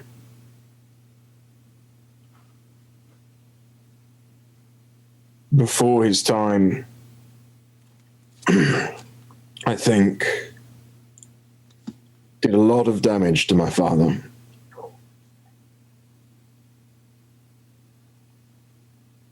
Because he is not a nice man, and he is not a gentleman.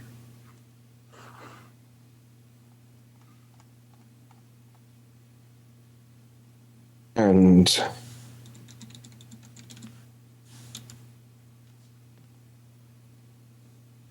I think chasing after the Lucas Edgewater, whilst it might be somewhat of a pipe dream, it's more about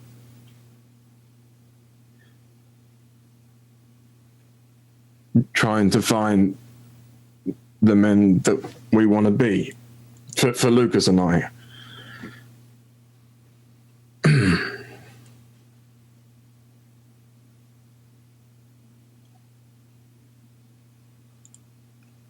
Lucas said that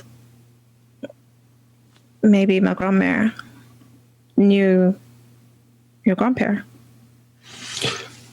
I mean, maybe he disappeared. I'm not clear enough on the timeline of when your grandmother came back with her riches and when ours disappeared. But I think they would have got along.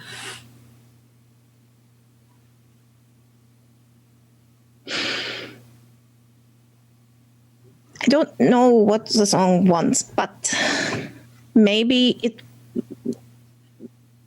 we all know each other for a reason.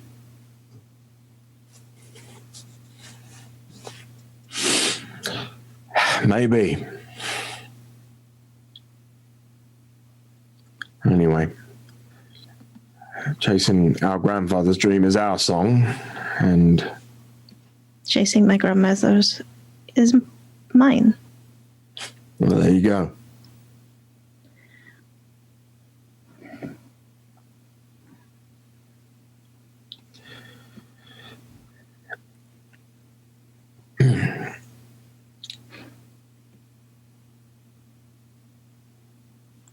Okay, is that a good place to shift scenes? Or is there more there? I've never known Okay. Lucas to hold a grudge, so if you give him time, I'm sure he'll come round.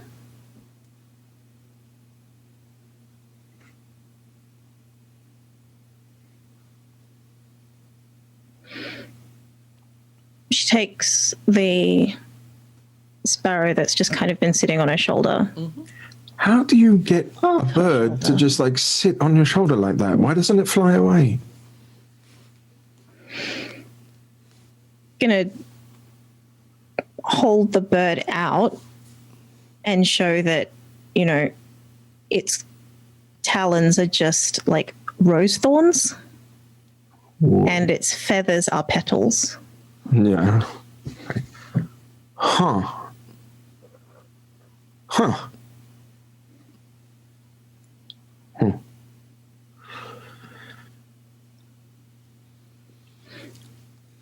And then I'm going to stop sustaining it.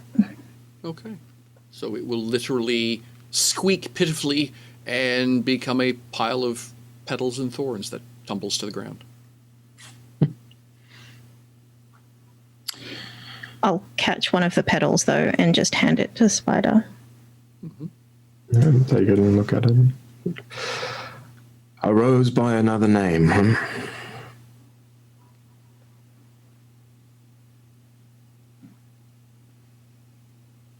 Good night, princess. Just stroll off into the garden. All right. I'm not a princess.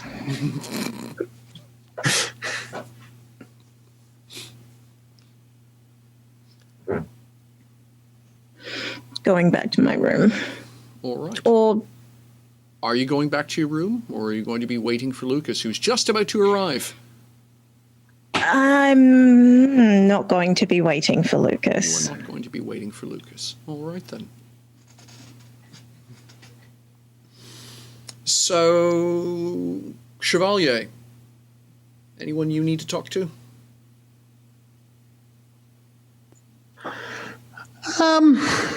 Chevalier is waiting for Lucas.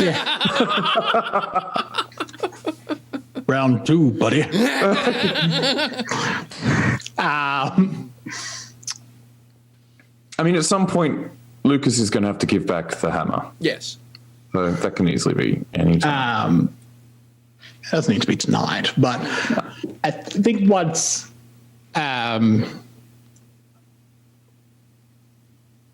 once he's seen Alexandre's gone back to her room, he actually might go out with the intention to find I'm blanking on her name, the elf in the wheelchair that saw the sparring. Renamala. Yeah, Renamala. Renamala. Yes. So, sure enough. Oh, yep. You will find her. But one of those things, of course, everyone else is going to bed, or because it's it's late in the evening, what have you.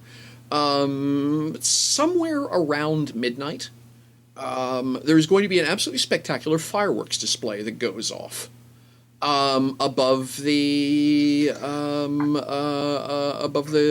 manse. Nice. Everything.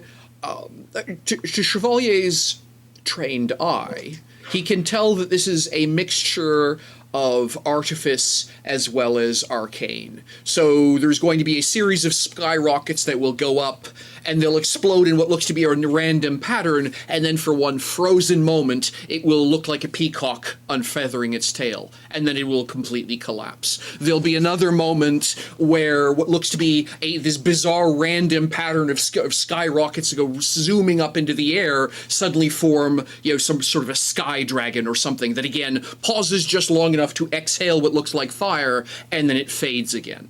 So it's a mixture. By the way, if anyone knows what a fireworks display sounds like, this is literally going off from a barge just off the end of the dock. You can hear the reports of the fireworks going off for probably the better part of a kilometer in any direction. So I'm going to say that right about the point while Chevalier is walking into the rose garden and interrupting Renamala is when the sort of the spectacle has largely taken off and will be going for some time. But I'm waking up Spider. Yeah. I was like, I will fireworks, eventually wake fireworks, myself. fireworks. I'm gonna get myself out there. all right. So this is what's Eventually. going on overhead, and I think probably the most interesting thing that's going to be all this. So there's this constant staccato flashes of color and iridescence, and as I say, these arcane workings where illusion is being interwoven into the chemical fire in the sky. That Renamala is completely ignoring the whole thing. She's busy. She's got training to do. So, for lack of a better way of explaining what it is you see when you get there, is she's basically doing a run and gun course, where she's doing a slalom pattern through a series of target dummies and using a repeating crossbow to literally stitch targets as she sails down the course. Basically, 2 pushes of the wheel, slap a clip into the top of the thing, and then tuck, or swing around a corner, using some object to redirect her. A grappling hook that gets tossed off one side of the chair as an anchor, 2 shots into the thing directly ahead of her, slap a new clip into it, yank back on a goat's foot, and then, up comes the anchor, as it will, firm pull on the chair. There's obviously magic happening. She didn't pull hard enough for the chair to have accelerated like that, but she darts down the lane, and she's doing this S pattern through. It's best described as what happens when you use magic to build Hogan's Alley. And she hits the end of it, wheels around, and kind of pauses and looks up at the fireworks and a bit of a grin on her face, and then slowly makes her way back through all of the targets, pulling crossbow quarrels out of them. And that's pretty much the point where she notices you. And there's this kind of absolutely wary expression on her face, and it's that moment, for lack of everything she's thinking can be explained by the body language. Clunk, chick, snap, tick. Hi there.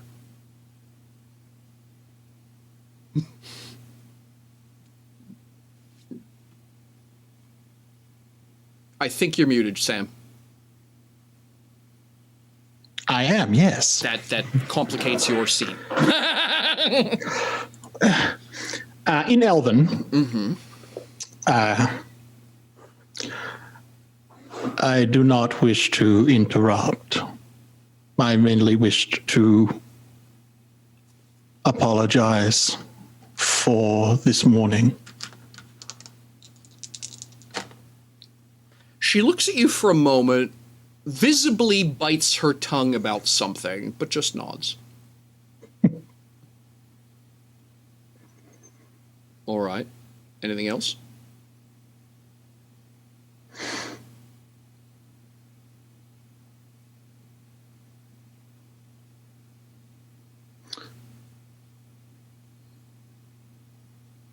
No, I guess not. I just didn't want to leave you with the wrong impression. Well, you've managed so far. To leave you with the wrong impression? Well, I hope it's the wrong impression. Apologize. I don't understand. She looks at you. What are you? Are you? How do I talk to you? Are you? You speak Elven. You don't look human. You apparently have got the same sensibilities as a human. What are you? I'm a Praetorian. But to be honest with you, I don't know what that is. She's going to slowly make her way over to where you are. She continues basically weaving her way back through all the target dummies, which have got, some variety of 1 to 2 crossbow bolts sticking out of them in places that probably would be unpleasant if they had been real. And I'm not human. I'm not even organic.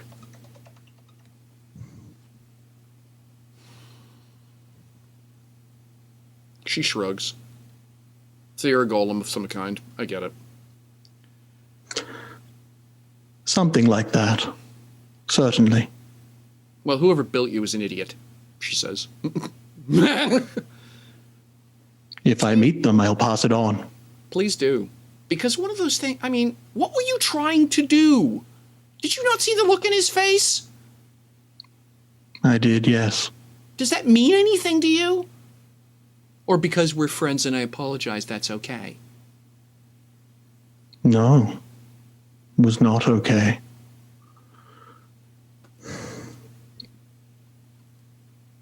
He has a connection to an entity that I do not understand. She looks at you with this absolutely intolerant expression. Really? You're gonna play the "it was for his own good" card? That's where you're going to justify beating the crap out of a friend and putting them into a situation where they're terrified? Like, when I rolled up on that, it literally took me a full moment to realize that you were friends. I couldn't tell from the outside. I damn near shot the witch. I don't know if we can call each other friends. Not known each other all that long. Then why would you travel together? Convenience, initially. Oh, that's got to be the worst reason I've ever heard for anything. Do you realize how much evil in this world is done in the name of convenience? A lot, yes. Oh, you're I've lived in the Confederacy.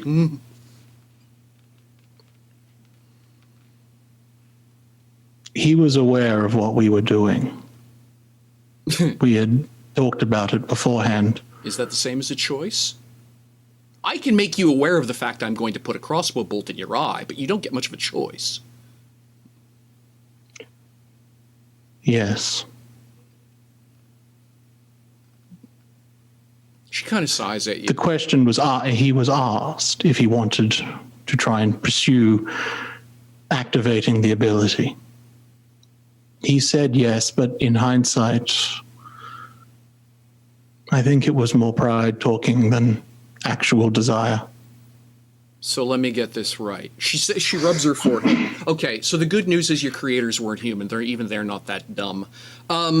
So literally, you asked the soldier if they would back down from combat as a way of finding out if hitting them was okay? What answer did you think they were going to give you? I assumed, given that he had desired to know more, that he would agree to a style of training he would be familiar with. She rubs her chin. I'm sorry. No, yeah, honestly, I'm sorry. You're not my people. I shouldn't be judging you based on our standards. Just seriously, friends and family are sacred. There's no...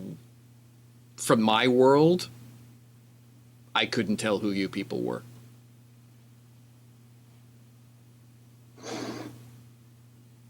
I don't know if that means... I can understand that, yes. She shrugs. So yeah, I'll refrain from shooting whoever that is you're traveling with, and I should probably stop calling her a witch. I mean, I'd at least appreciate the first part. Fair enough. It would be off-putting. Yeah, I suspect my boss would get grumpy at me about it too. You are guests after all. I did not want it to go as far as it did. And while I understand the appearance was quite violent, if I had wanted to do more than bruise him, I would have. She shrugs. Him grabbing my hammer was She quirks a unexpected. smile. Honestly, it's the funniest thing I've seen in a while. I thought that was beautiful, but... I was very impressed. I was very impressed with him the whole time. He is quite incredible. Yeah. I don't know who he is, but brother thinks the world of him. He does, yes. I don't know who you are, but from what I saw you swinging the hammer, I figure that speaks pretty well of him that you've got good things to say. I believe it was what I was built for. It was one of the few things I knew when I awoke, I guess. She nods. So how long are you folks going to be around? By the way, keep in mind, you're not quite having to shout, but you're probably you're either yelling at each other or having to be standing probably into the category of irritatingly close. Which means that because she's sitting down and you're... Yeah, I was imagining Chevalier as, like, crouched. Yeah, exactly. Because there's this constant staccato of fireworks rippling off in the sky above you. For those of you who've gotten up and gone trucking down, everybody, by the way, it looks like the entire bloody chalet, including wait staff, are all down on the dock where you guys arrived, literally doing the ooh-ah clap thing. Several people are waving sparklers around, and there is a small fortune on that barge going up in smoke and light, quite literally, for lack of a better way of putting it. And everyone's got a fishing pole in their hand. And one of the and most of the fishing poles have got sparklers on the end because that's just cool. Apparently, ebon elves are in love with sparklers. It seems to be a cultural thing. So you will eventually wind up getting past a fishing pole and a sparkler. So there's going to be a cut scene of all three of you standing on the dock looking at each other like, what do you do with a fish? Do any of you know how to fish? No. So this is going to result in some appropriate moments, and then we'll cut back to Chevalier and Renamala. So there's, like I say, this absolute cacophony going on under this fireworks display. There are reds, golds, blues. So the background is constantly changing colors in this conversation like it's some mad discotheque. So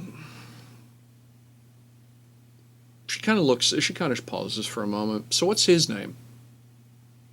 The chap who pushed me on who was an absolute gentleman there about getting me up the ramp for the boat. That is Lucas Edgewater. Oh, okay. That's funny, she says with a laugh. That explains. Yeah, okay, now I understand. You're familiar with the name? Not my story to tell, she says, but yeah, I think everybody has heard the Edgewater name around here, I think. Interesting. I assume you saw the shield he produced at the end. I'd left at that point, so I missed it. But I presume what you're telling me is the family coat of arms is on it. Okay, yeah, fair enough. No, I meant the magic one that he conjured. Oh, no, I came in... Well, actually, okay, yeah, sorry, Michelle's making a mistake. Yeah, she said, yeah, I saw that. That was just about the point where I decided to not shoot somebody. That was the point of the exercise. That ability comes from an entity that every piece of information I've ever received about it would suggest he should not have. And yet he does. And I don't know what that means. She kind of pauses for a moment. Probably just as well I didn't interrupt by shooting somebody then. That was why we were going to that length. It flies in the face of everything that we previously knew. And yet he's there. He had the ability. Took everything for him to use it, pushing him that far. Took going far too far for making him use it. But he has it. He has the connection. And a broken nose and a broken... And he must be taught at all costs a broken nose and a broken leg are acceptable casualties.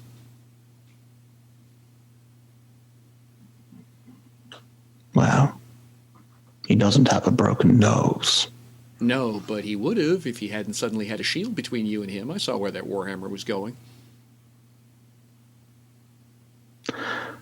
I was more than capable of stopping it. You think? I've had a lot of experience. Says the guy who was surprised by someone grabbing onto his hammer. No one's done that before. One of those things, like, I'm not going to tell you your business, and I should probably go get something to eat, but one of those things I've discovered about people who are genuinely interesting is all of the safe things you think about them and depend on them doing, they will not do at the worst possible moment. That is very true. So what's the worst case scenario? The Alexandre, the witch, Alexandre Donadu. Okay. Alexandri. Okay. She was on hand to hear.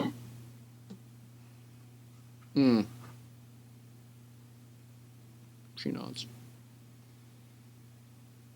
Well, But it did go too far.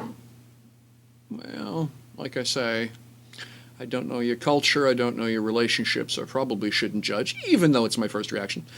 She says with a smile. If I'm honest with you, I don't know either. I don't have a culture. And I don't know where I stand anymore. She nods.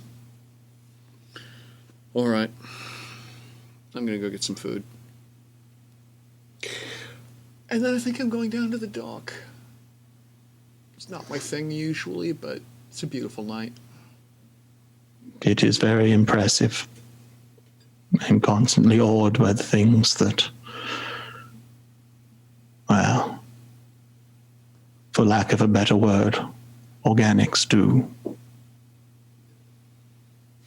When you're a culture that lives in the darkness, painting with light becomes an art form.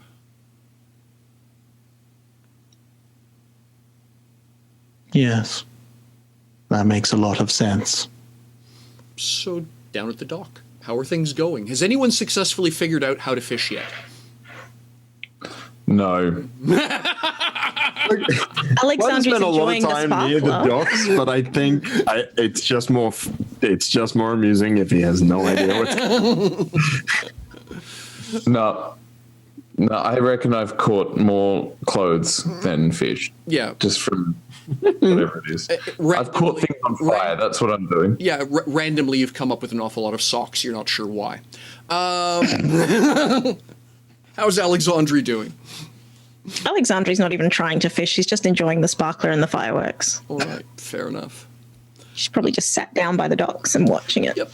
So,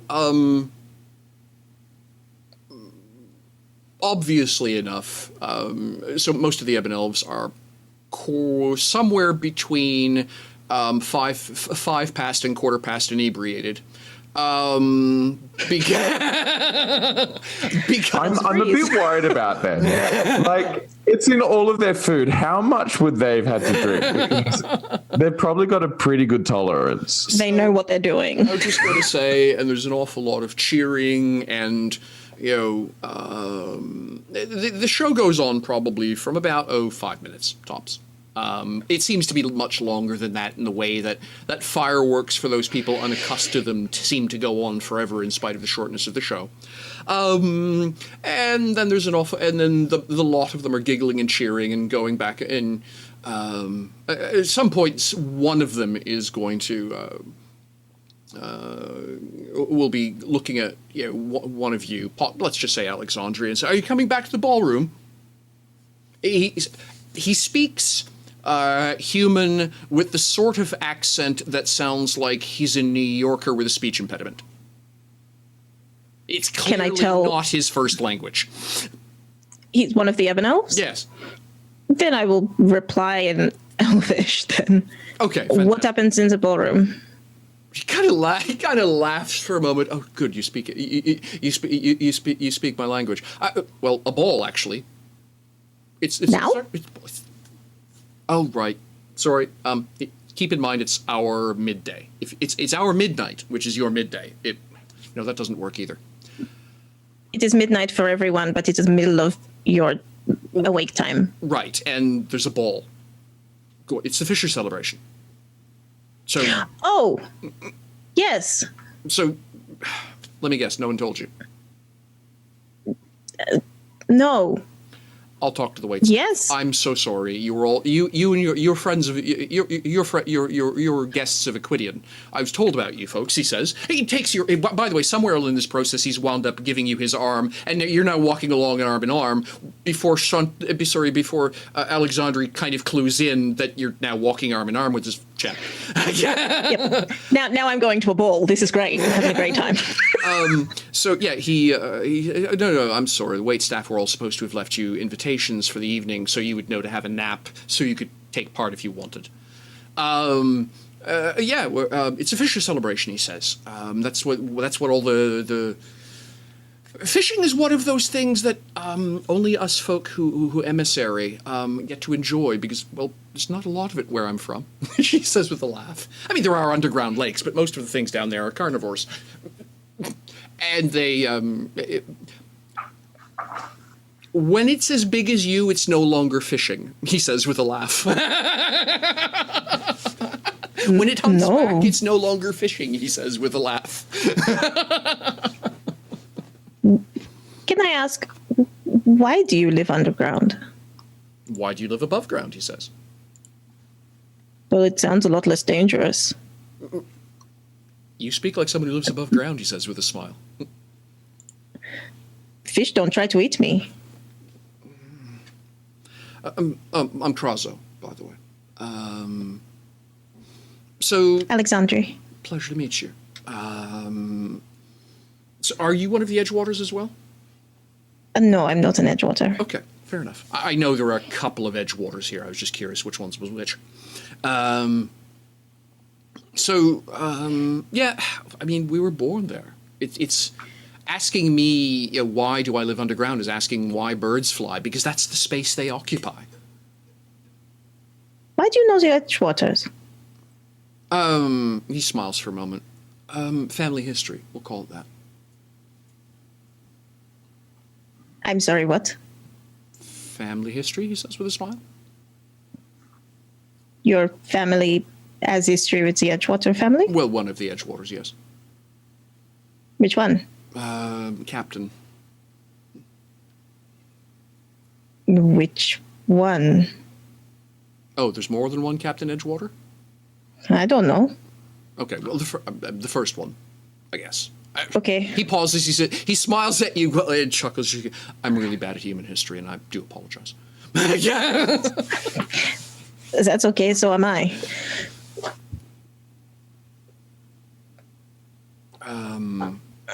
Yes. So he keeps chit-chatting with you in a very charming sort of way. So yeah, so at some point, if you aren't going to the ballroom, essentially the equivalent of a page boy or page girl will zoom up to you as basically it becomes obvious that someone missed a step during the day and didn't pass out invitations, and you will be told about the ball. So it's entirely so. Yeah. Oops, what do you mean they're not showing up? Excuse me, dullard, they're all asleep right now. Did anyone tell them? Oh. Let's wake them up with fireworks. Wake them with fireworks.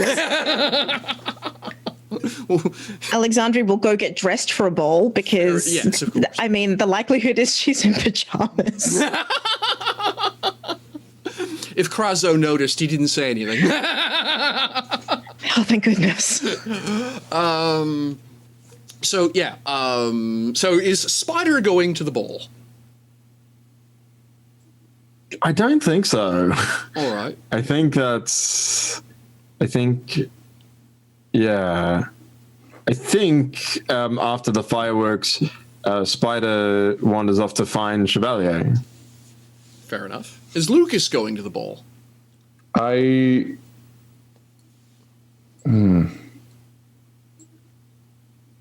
Yes, he does. All right. Dressing up or going Lucas? Going Lucas. Fair enough. All right. We're going to take... He's in his pajamas. Yeah, of course. Obvious as a coal pile in a ballroom. Right, and so we're going to take another quick break because, believe it or not, an hour's gone by. And we'll come right back with the chat between Spider and Chevalier, and then Lucas and Alexandri at the ballroom. Be right back. Alrighty, ladies and gents, we're back. So something about Spider and Chevalier running into each other. Now, is this Spider pretending to be running into Chevalier? Is this Spider running into Chevalier? I don't know, Chevalier. Are you going to the ball?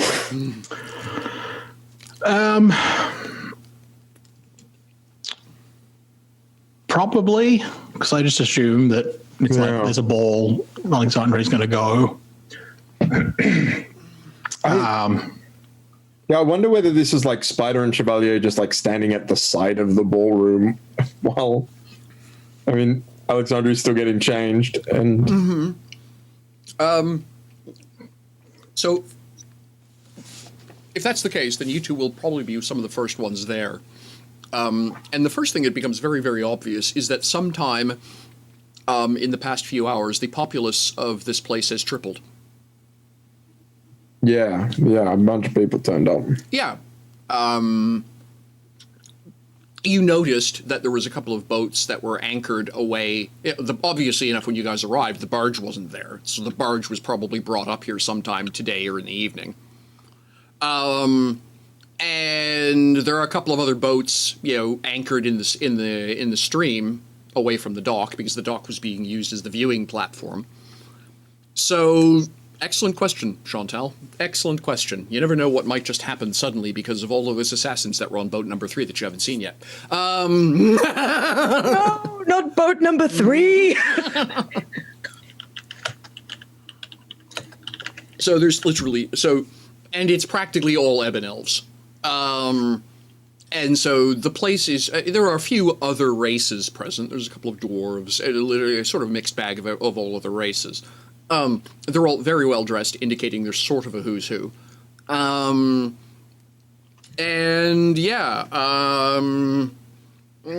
yeah, like I say, the place is buzzing, because you lot had all gone to sleep, right? You guys had all, or were doing other things, or being water out in the garden, or were getting your leg fixed, or whatever. So the rest of the goings on a 5-hectare estate were kind of, not going to say invisible, but easy to miss.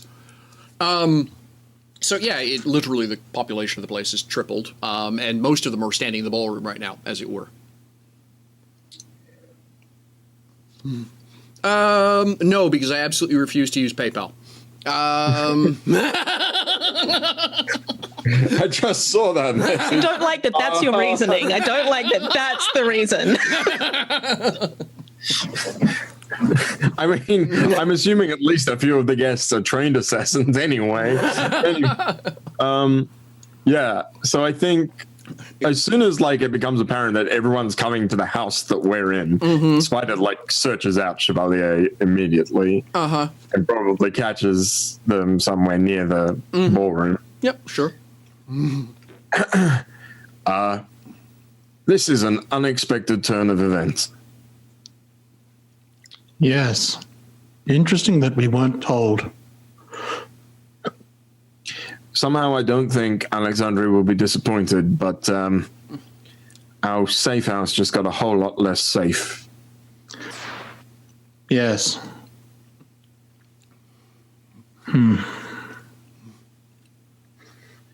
Well, not much for it, but to keep an eye on things. And to be fair, I don't imagine that Dashamali would be appreciative if something were to take place on their property. At the very least, we would have assistance. Nonetheless, I think I'll keep an eye out. Yes, me too. What happened this afternoon? This morning? Well, when was it? This is Jamie forgetting, not this morning. Right? It was right around dawn. Yeah. It was dawn. Yeah, because Alexandria had specifically gone and dragged Lucas out of bed at military time, pre-dawn. What happened this morning? Things got out of hand. It was very regrettable. And you can't hear this song, right? When we all heard it at the dam, that was the first time I had ever heard it. As far as I was aware, up until that point, only one person at a time, at any given time, at most, had ever been able to hear it. So Alexandra's grandmother used to hear it but doesn't anymore. Yes. Huh. You trust it, this song? No. I trust Alexandre, and I trust Elena. I don't know the song. How would I trust it?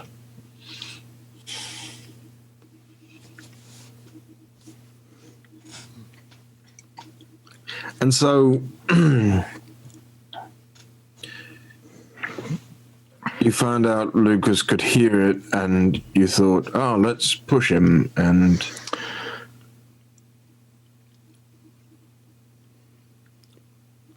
the fact that he could hear it, excuse me,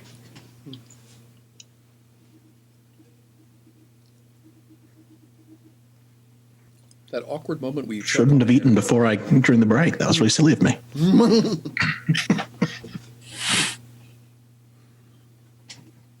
you're now muted. I clicked twice as I said, in all of my previous experience, at any given moment, at most one person would be able to hear the song, was connected to the song, but it gave that person extraordinary abilities, able to channel its power to do wondrous things. If the song has decided to imbue Lucas with this ability, albeit in a different capacity, he would have access to, I have no idea what he would have access to. Magic, essentially, for want of a better term, at his very fingertips, at his command. Alexandre clearly thinks he should learn how to use it, but it is not the same as it was with her. For Alexandre, the song is clear and ever present. She need just reach out and access the ability. What Lucas described was faint, distant. Did Elena start hearing it young, like Alexandra did? Around the same age, yes. Do you know anything about her life before?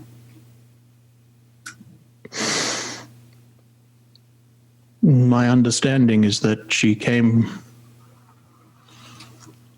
was quite poor, not like she is now. Many ways closer to your experience, I would imagine. Though I don't believe she was as actively involved in flaunting the law. But to be fair, it would not be an unsurprising path for her to have ended up on. When she heard the song, most people thought she was crazy, except for one, her friend Aerith. And when finally the song told her to head out on her journey, my Aerith followed.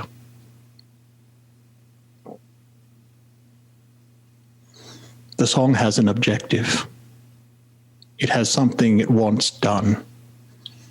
Did she give up then, or did she complete what it wanted from her? No, I don't know what happened. All she ever said that she was unable to complete the task, and we went home. My brother can already do extraordinary things. I know. He's not a young girl. No.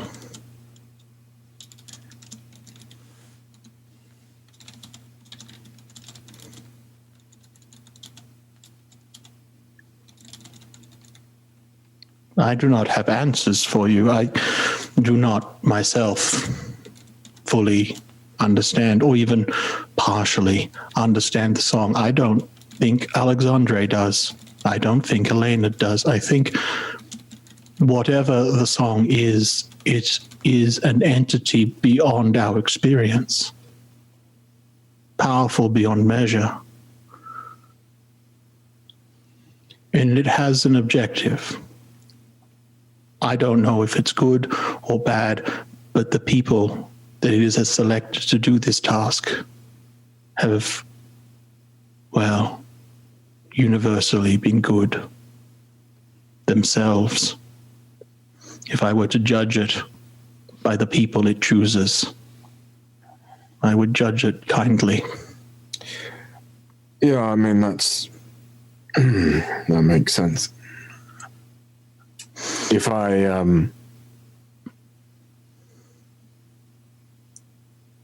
I didn't at least believe that it was somehow benevolent, I hate to tell you this, but Alexa wouldn't have woken up one morning. Can't imagine that would have gone well for anyone. No, probably not. You know I don't sleep, right? By the way, as you folks are having this conversation, you're standing off to the edge of a ballroom that has beautiful music playing, a glittering chandelier, a deep blues, rich reds light show sparkling off the on the walls. Some terribly attractively dressed person who's going to stroll by, hand you each a glass of champagne, etc. This is and you realize she wouldn't have woken up one morning, right? And this is what's going on in the background of this conversation. Yeah. I want everyone clear on this scene. Yeah. Keep going. Yeah. Yeah. He says, oh, I know. I mean, I know. I told you on that boat that I believe in a better way, a better world, I guess.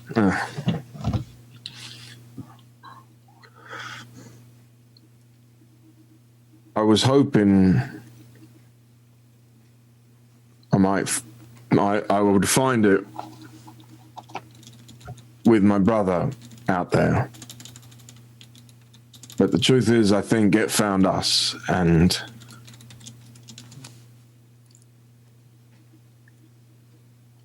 I'm interested to see where the path leads.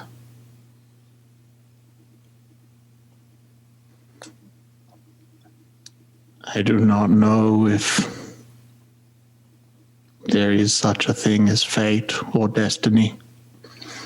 I like to believe we are capable of choosing our own actions. But I'm glad we met. As am I. And I hope we never have to kill each other. That would be nice. I apologize to Lucas. As I said, the intention of the exercise was to push Lucas to a point where he reached out to the song. But as you say, he is already capable of extraordinary things. His limit was much further than I had expected, and well, I'm sure you're aware that he is capable of the unexpected. And on that moment, from opposite doors, Alexandre walks in wearing a ball dress, and Lucas walks in wearing his pajamas.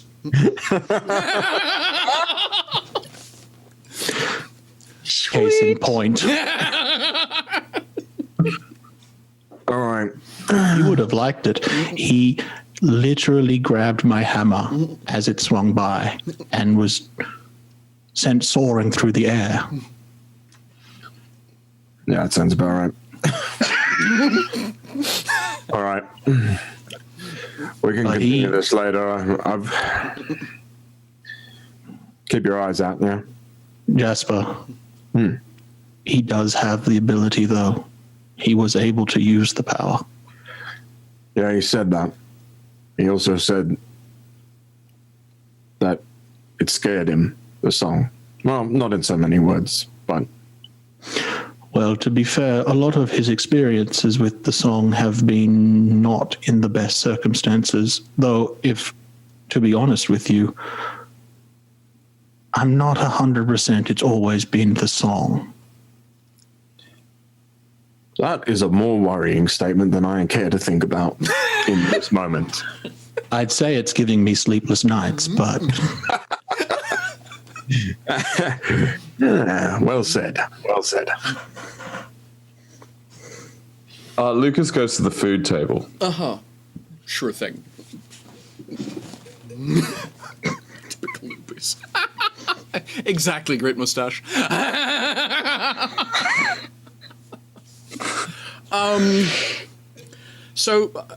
Spider, no rules required. It rapidly becomes obvious to actually all four of you, because these are the circles you're used to traveling in Shining Capital. And so there's a couple things. First off is that everyone's speaking Elven, even the people who aren't elves. So I think everyone in the party does speak Elven, so no one's going to get left out of this. There's not going to be one of those awkward moments where someone says something nice and then you stare at them blankly. I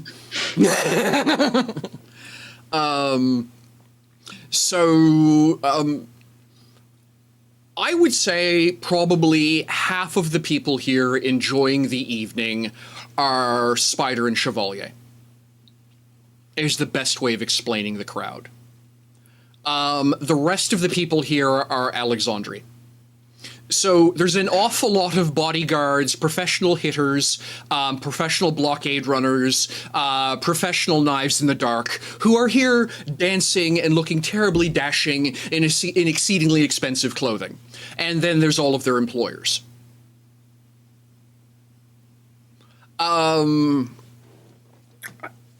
And as odd as this is going to sound, there's an awful lot. There's an awful lot of them. It's probably half are wearing sunglasses, or a peaked cap which keeps part of their face in shadow, or whatever. They're even finding the lighting here with the moon streaming through the glass bright.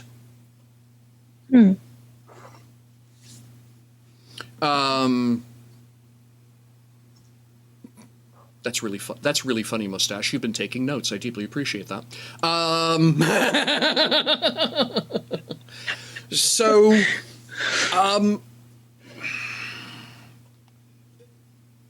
There's not a lot to say. It is beautiful. It is lovely. It is decadent. It is heaped in artifice. It is exactly the kind of thing you've all come to expect from high society balls anywhere. And if if anything, I think probably the bit that strikes you is that even amongst the Ebon Elves, there is this layer of artifice and structure that goes into these sorts of evenings or days. Or don't stop that.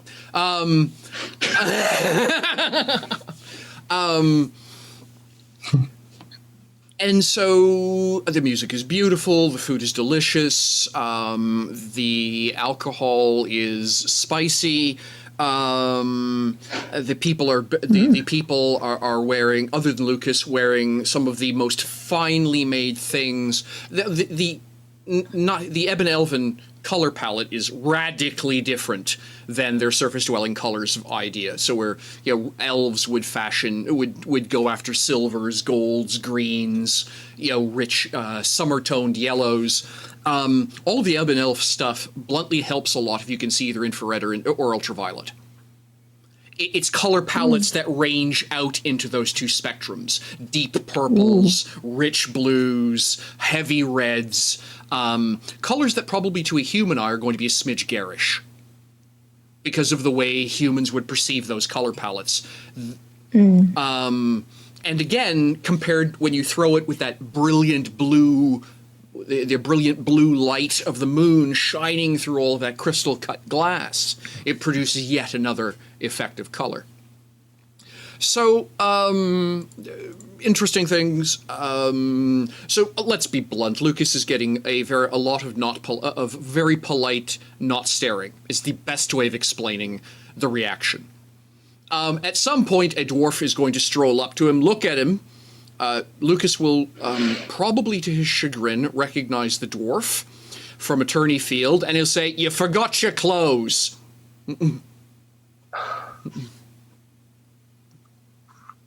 I nod. I'm To looking make a spectacle, lad. This isn't the way to do it. I'm finding my notes. No, that's not Lancelot. Oh god. Oh god. Where am I? Oh. Trollmark. Olorm Trollmark. Okay, Trollmark. Thank you. I mean, when I say he walks up to, I mean, in an akin, not quite Moses parting the Red Sea sort of way, but when he's crossing the dance floor, he seems to do it in between dancing couples and still maintain a straight line. You're not sure who yielded the path for who. And literally presents him, stands in front of you with an absolute displeasure upon his face, and you forgot your clothes. My It's a yes/no apology. statement, lad.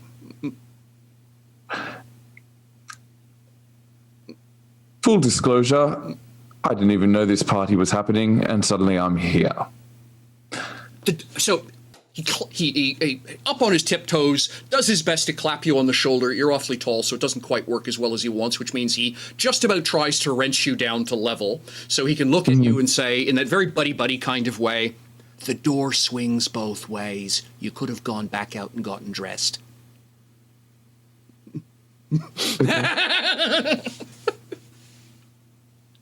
Depends if it's on a hinge. Did you notice when you came in? Was it spiral mounted? Did he go up and down? Those things are kind of important, don't you think? You figure you'd have noticed that. Well, clearly not. I noticed the food. Look, I'll go get changed. It seems to be causing quite an issue. Keep in. He pauses. He doesn't quite stamp his foot on yours to prevent you from leaving, but you can tell across his mind. He says, "Don't forget whose name you took in vain the other evening. Wasn't that long ago." And he turns around and walks off. Lately haven't. Great. I'm going to finish whatever's in my hand. Yeah. Then I finish, and then I'm going to go get changed. Okay. Does anyone else see this interaction, or is that just Lucas getting blindsided? I totally think Alexandre sees that happen. Okay. I think I see it, but I'm actually much more concerned with like scoping out the crowd and anyone who's paying too much undue attention to either Lucas or Alexandre, or For lack of a better way of putting it, everyone's paying attention to Lucas. yeah. And you can't Like there's paying attention because he's wearing pajamas at a ball, and there's paying attention because they look like bounty hunters. Oh, okay. No, from that perspective, everyone here is safe. If a Yeah, bounty okay. hunter was to parachute through the skylight right now, they would wind up in a world of hurt. There's, Yeah. like I say, there's an awful lot of chevaliers and spiders in this crowd. Okay. And everyone here is in some way a actual family member or considered a cousin. Okay. All right. Chevalier and Spider, between their social graces, their sense of hearing, their sense of body language, Chevalier is straight up a bodyguard, etc., etc. You've all been to these functions before. It's really obvious that all of the VIPs brought exactly enough people to ensure that no one thinks that that tonight would be a good night for anything. Just for my clarity, because I think a couple of times you've said, like an NPC has said, there are Edgewaters here. No one in this city would know that I was Correct. Lucas's No one. brother. I'm just going to say. So, Aquidian apparently has informed people that there's an Edgewater here, and because of the way telephone games work, there are Edgewaters here. I see. Okay. That does make sense. Yeah. You know. So yes. So yeah.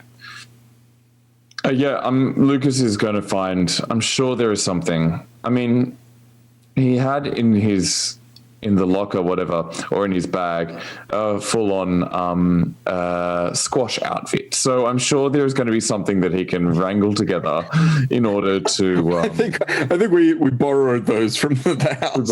Great, he will borrow. I like this. No, I love this idea that you go to your room and it's just your adventuring clothes, and then I'm in the doorway holding a suit for you. I absolutely adore that scene. And Lucas going, turns around and there's Spider. Thank you. Yeah, the tailor couldn't vouch for its fit, but and he has no idea if the color palette will work at all. But yeah, give it a go.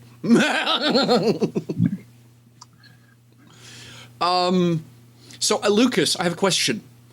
What does it feel like to look like to look like an ebon elf fop?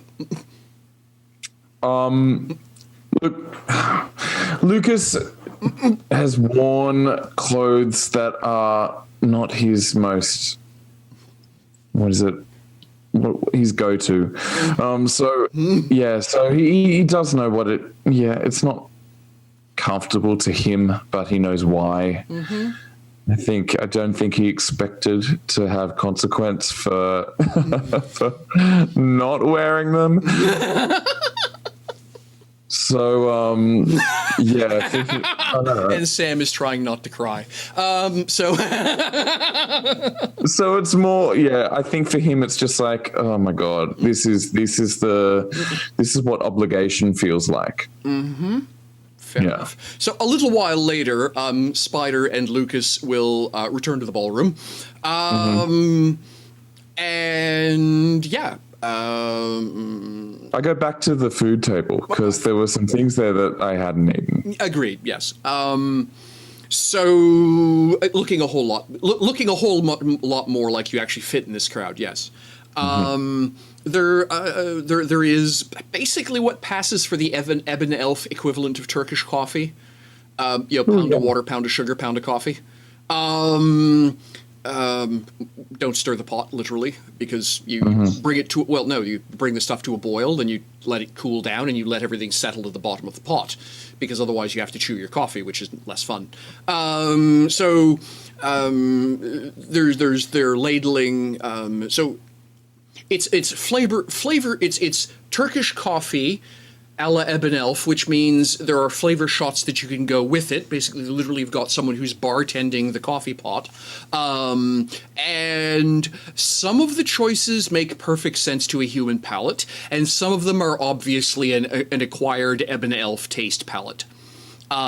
Mushroom is not something a spicy mushroom is not a flavor you would have considered to go with coffee. And yet that is one of those things they're actually having to replace the little pot of syrup that they use to dole out for the coffees. There is also... I'm not going for that one. There is a remarkable layout of foods. I'm going to use the polite phrase delicacy. Again, if you're not Ebon Elf, some of what's on that plate on that buffet looks dubious, and it's not really a buffet so much as it's what happens when you put a sushi chef in charge of a buffet. So there's 4 or 5 cooks there who you can say, I'd like some of that, that, and that, and they will make you a dish out of that selection, but you get to pick what the ingredients are. And you can tell that there's not quite a polite attempt, at least in one case, by one of the visiting Ebon Elves to come up with something absolutely ridiculous to see if the cook can pull it off. And Alexandri recognizes that as the attempted elbow in the ribs socially between one household and another. She's seen that kind of BS at parties before. So there are polite rivalries here. Alexandri will note that. I don't want to go so far as to call it the best of frenemies, but there are rivalries. Lucas, nothing as bad as. Go ahead.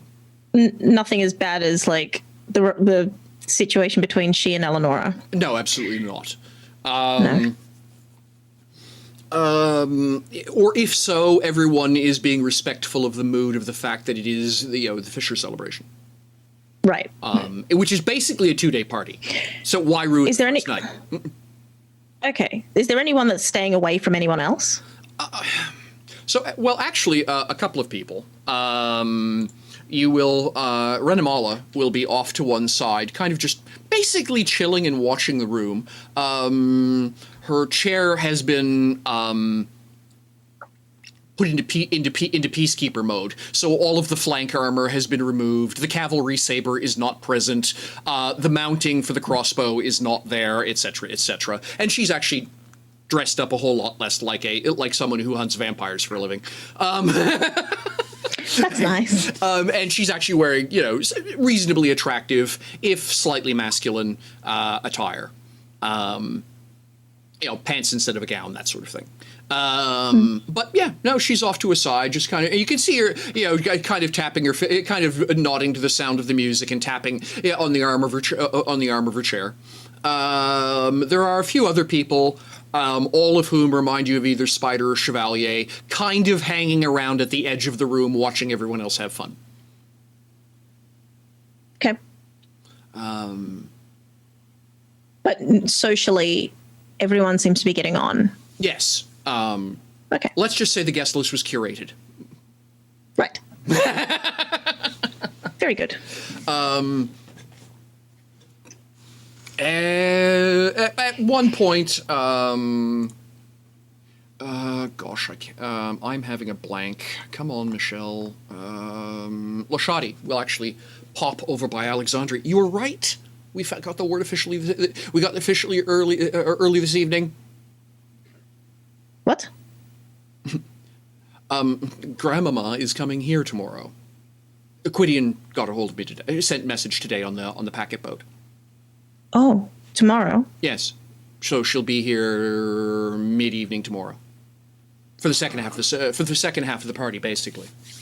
It's the first time she's been on this side of the crunchy stuff for, I think, at least 20 years, if not close to 40. The last time she was here, was it because of an Edgewater? She paused. I don't know that story. I don't. I know there's something to do. I know Aquidian made a big deal of the fact that the Edgewater, that the son of the Edgewaters was amongst you, but I don't know what that story is. Like, all I know is it's a big deal.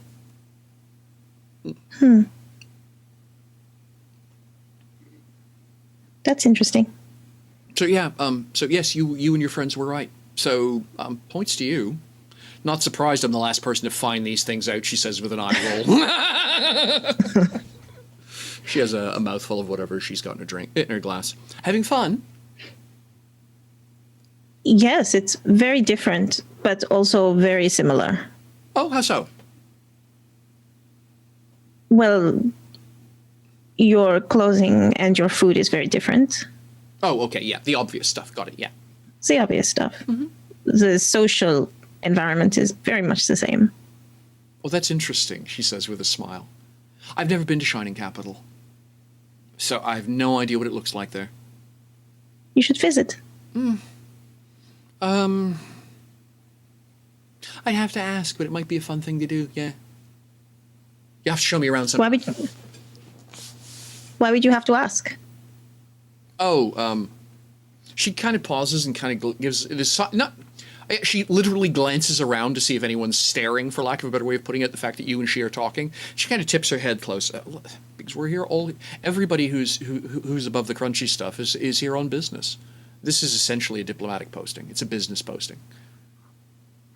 So basically, we don't travel too far away from the cove unless it's business.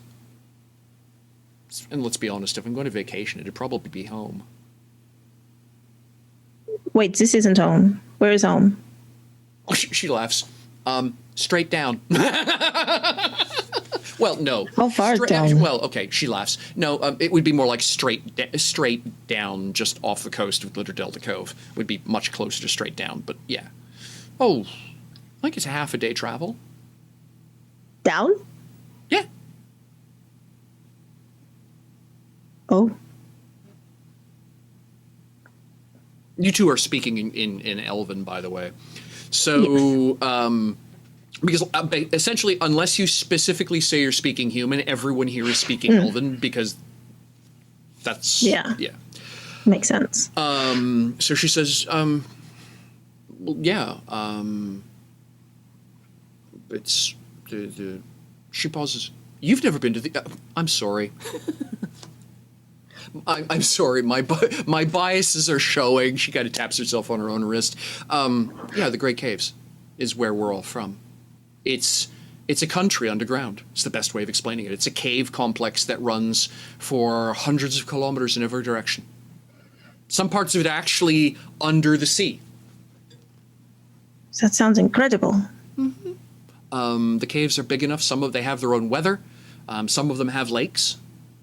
Some of them we don't go in because of the things that have already declared ownership there, and we just don't want to fight with that. It's a whole world under your feet, she says. I mean, you'd need help seeing, I think, but yeah, it's beautiful. There's one cave I was at as a young girl. She pauses in Elven terms. And all of the bottom of it is filled with water that's come in, and it's fresh water sitting on top of salt water, so it turns the surface into a mirror. And what's above it are all of these limestone stalactites, and they're all covered in little itty-bitty bugs that all glow in the dark. And so you have stars above, and then a perfect night, it's stars below too, reflected. That's a perfect mirror. Sounds beautiful. There's one composer who insists on doing all of his concertos on the edge of that lake. He will not, absolutely not, never perform anywhere else. Does one big show a year. When is it? Oh,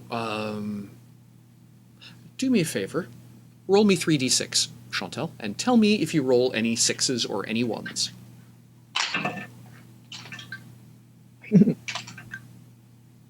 A 5 was the highest and a 3 was the lowest. All right. Oh, that'd be early next season, I think. I'd have to check my calendar.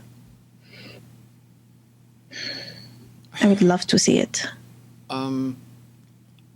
You know, if there's one thing my brother is good at is memorizing everybody else's social schedule. He'll be able to tell you for sure what the date is. And he should be here tomorrow evening. Okay. I will ask. Yeah, that's sort of the difference between my brother and I. I'm very good at the day-to-day, and my brother is very, very good at the big picture. So between the two of us, we make a pretty good team. Anyway, I'm sorry, I'm taking up all your time. Go have fun.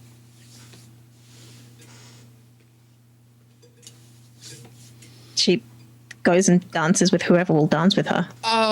Let's be honest. Alexandrie is an elf and attractive. She can be as busy as she wants. Her dance card can be as busy as she wants it to be. You know, she's someone new. She's a respected guest of the family. She is introduced to everyone as, you know, cousin Alexandrie, which gets a few eyebrow raises. And likewise, if any of you are introduced, it is always going to be, you know, cousin Jasper. It's cousin Chevalier. That one's going to produce some really odd looks, by the way.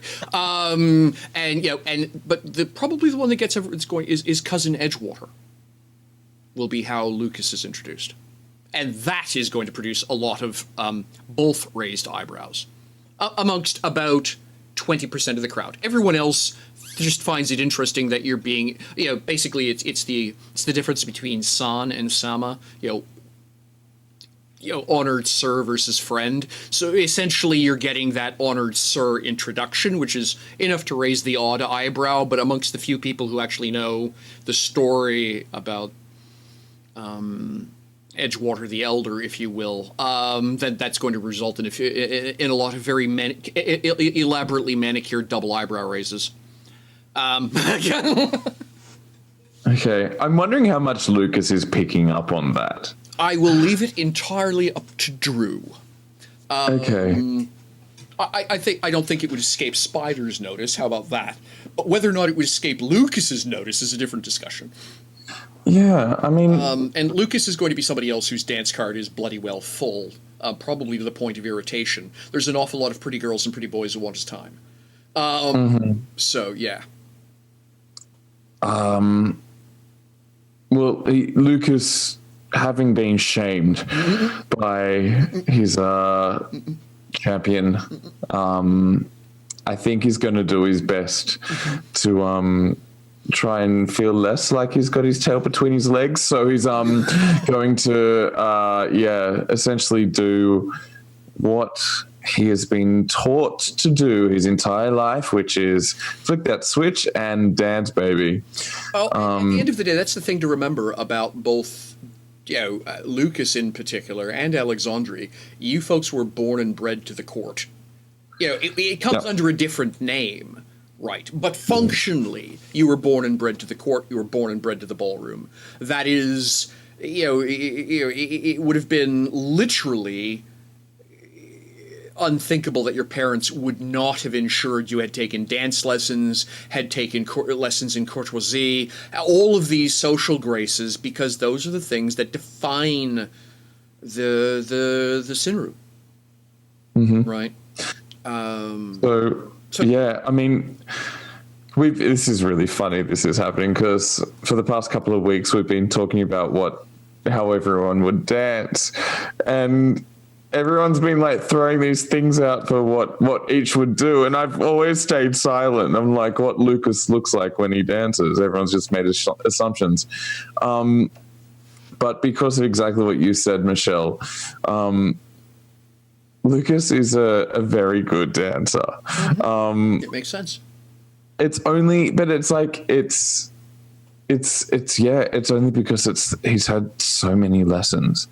Well, and the other thing too is that Lucas has described his own fighting style as a dance style. It is like a very dance, liquid, flowing style, and so I think for him, this is as much a performance, a point. And Lucas, as I understand the character, is all about excellence. I can't see him wanting to be bad at anything if he had control over it. So yeah, I can completely get the idea that, quote, surprisingly, Lucas turns out to be more than capable on a dance floor. That jives to me. That makes perfect sense.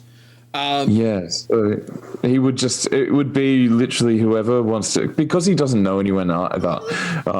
It would be whoever. One of those things that I think both Alexandri and Lucas are going to find is probably a little bit different between Sinru Society and the way Ebon Elves do things, or at least this lot, is there's sort of this expectation that the chap does the asking, if you will, in Sinru Society, and so it would be uncouth for Alexandri to stroll up to someone they found interesting and ask them to go dance. Amongst Ebon Elf Society, there are no such barriers, and so the girls are doing as much of the asking as are the lads. Which probably would be the one piece of social adjustment that both of them would have to deal with, is having somebody just stroll up and say, do you have a few minutes to? This is my favorite song. I'd love to find out what your name is. Let's go dance, sort of thing. And so probably, like I say, for the both of you, having a fellow ask, well, that's societal normals. Having a girl ask, having a lass ask would probably be oh, right, we're not in Kansas anymore sort of moment. So I have the question. So the evening is going to go beautifully. It is lovely music, wonderful food, excellent lighting, gorgeous clothing, people who are basically bred to the ballroom very much as Lucas and Alexandri are. The dances may be unfamiliar, but the music is, and the leads are fantastic. This is high society in a way you haven't seen since you embarked on your adventure, 2 months ago. there anything other than that going on? Or is it just a beautiful evening and we segue to the next morning? Well, Because keep in mind, the elves plan on partying until about 4 a.m. oh wow. Okay. Right? They for them, it's their day of the Fisher celebration, or their night of the Fisher celebration. So kind of like the humans back in Glitter Delta Cove would have started partying at noon and gone till 4 o'clock in the afternoon. The elves start at midnight and go till 4 a.m. I think this is, yeah. I mean, there would be definite moments where, I mean, Lucas knows Alexandri's there. I want Alexandria and Lucas to dance together. I was going to ask if that was. And I want to know what they talk about because it's some sort of awkward partner swap thing, obviously. End up in each other's arms. As much as you want that, Jamie, Lucas is not going to. He's disinterested. No, it's not disinterested. He's just not going to ask her. Fair enough. Yeah. And I think that's, yeah, it's interesting that everybody's asking everyone to dance, but Lucas doesn't ask Alexandria. Alexandri would ask Lucas. All right. How did I know you were going to say that? He introduced a new convention. She's going to use it. Burn the witch. I mean, so let's see. But, I'm sorry, what? So Alexandri, start the scene. May I dance with you? Of course. All right. The music is all kinds. It's the instruments, by the way, are all things which reverberate. This is music designed to be played in a grand hall. It reflects upon itself, and so double notes become triples.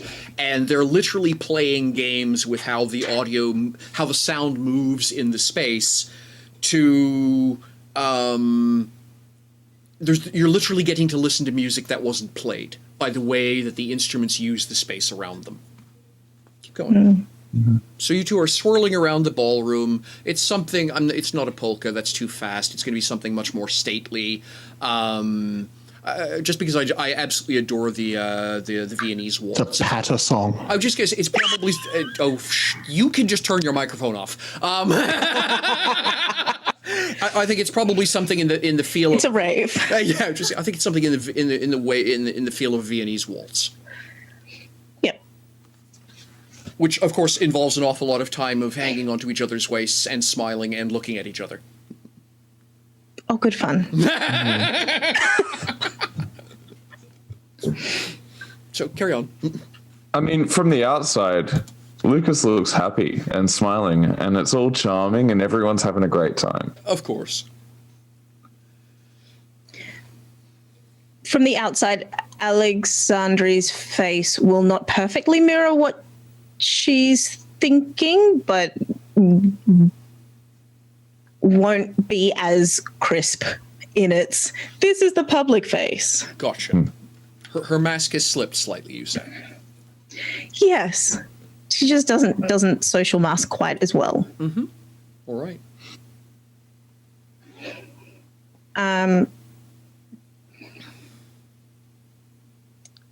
Your leg is working. It's better. Good as new.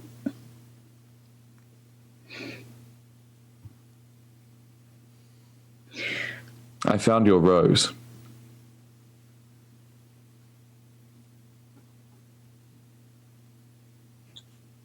Thank you. You're welcome. Thank you for trying.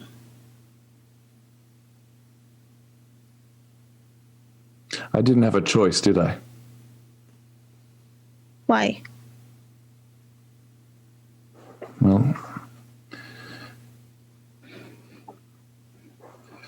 you wanted me to try. And if I said no, well, you were going to try some other way. If you didn't try,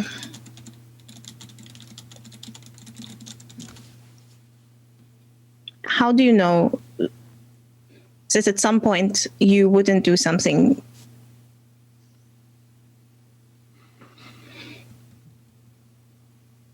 Do you remember back in the barn? Right at the beginning. And I killed someone.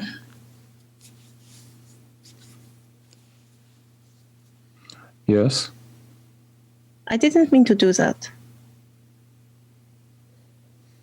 And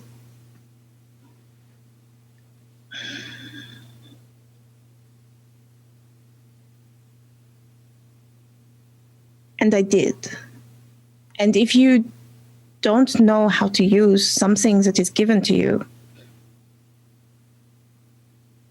you might do something you don't want to do.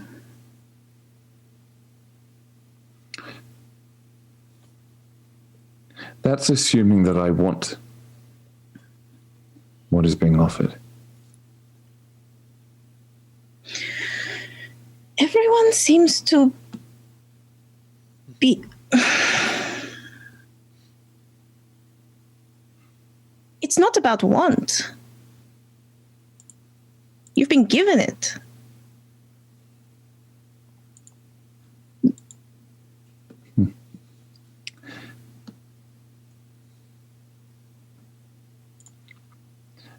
You can't... It's rude to pass on a gift or give it back. I find it very difficult to see this as a gift right now.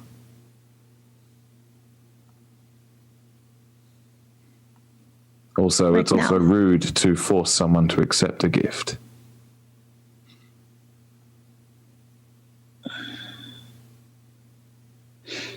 Alexandri, I said yes to what you were suggesting.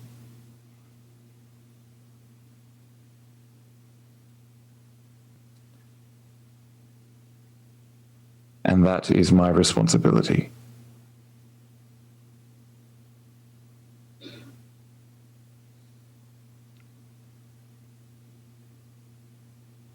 But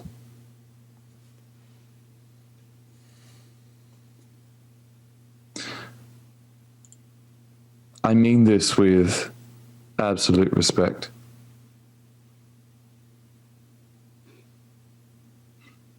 The lengths that you are willing to go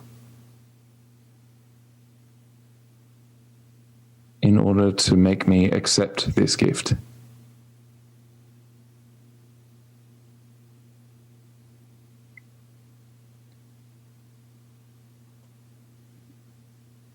That's not very nice.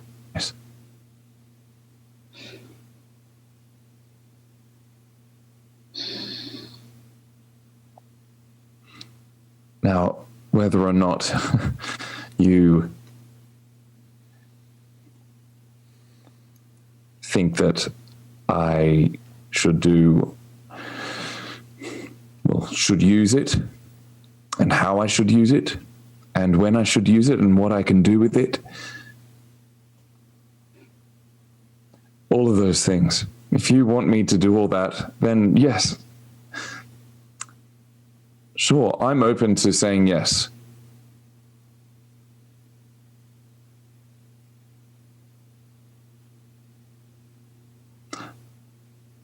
But I'm not you.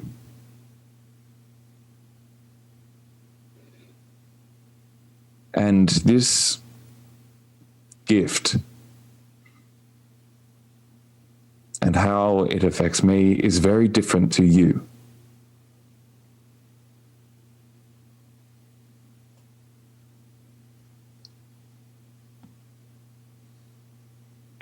I will see what I can do.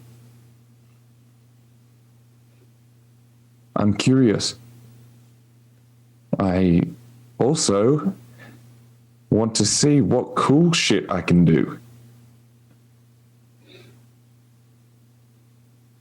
But also know that I'm not doing this for you.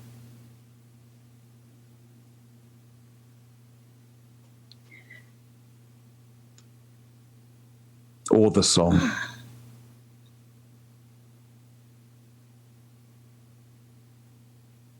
You say it's chosen me.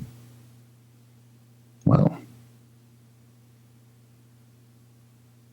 I don't think it knew what it was choosing.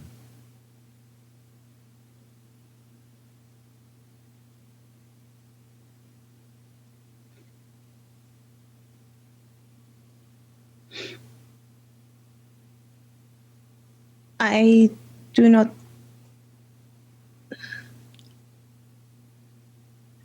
think. I don't want you to be me.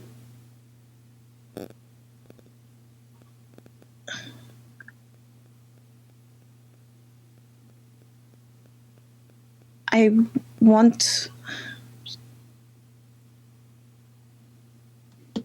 someone that understands.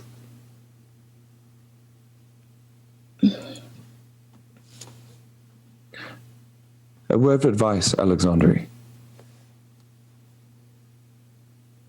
Perhaps you should try to understand them first.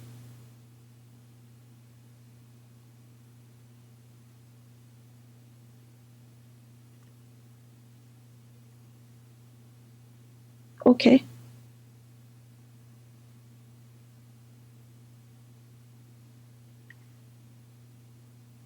I think that's a perfect moment for the current song to come to an end. You guys going to do another round or lap around the dance floor?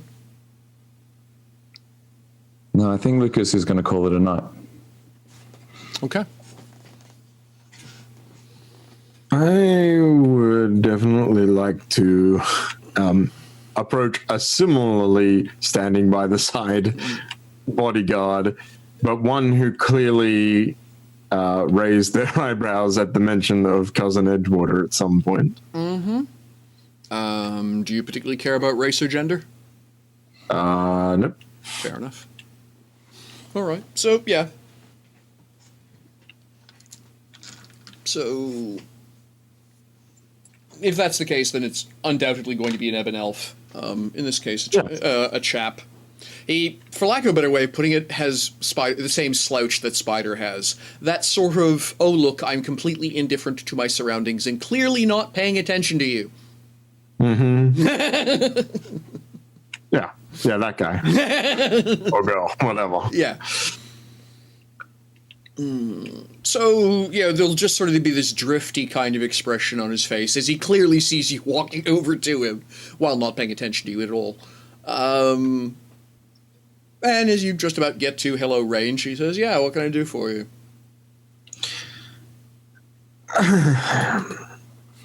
Hell of a night, huh? Oh, I hate these things, he says. Well, when it's all family, it's not like there's too much to be worried about. That's the worst part about it, really. I gotta be here. No one's gonna talk to me except someone like you. And let's be honest, I'm gonna be bored out of my mind all night. I couldn't help but notice that your patron and a number of others, they seem to recognize the Edgewater name. Yeah. What of it? I just wondered why I wasn't aware that the Lord's family had ever made much of a splash around the cove. He shrugs. I don't know the details. I'm hired help, let's be honest, but I know it's got something to do with herself. And apparently, just because my life needs more complications, she's coming here tomorrow. Right.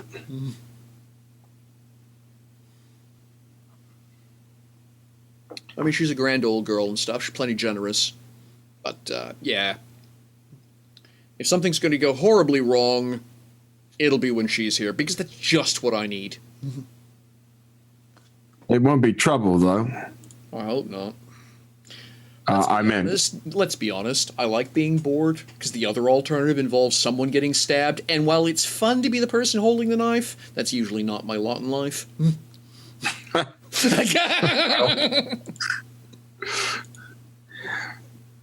Fair.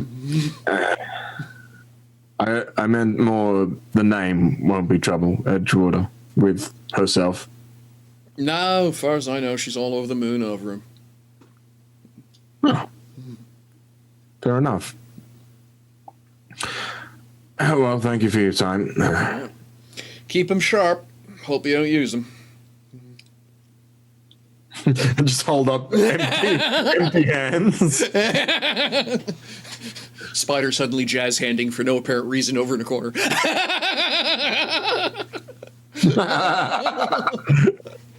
Why? All right. Anything else that someone wants to say to someone that may or may not precipitate a knife fight?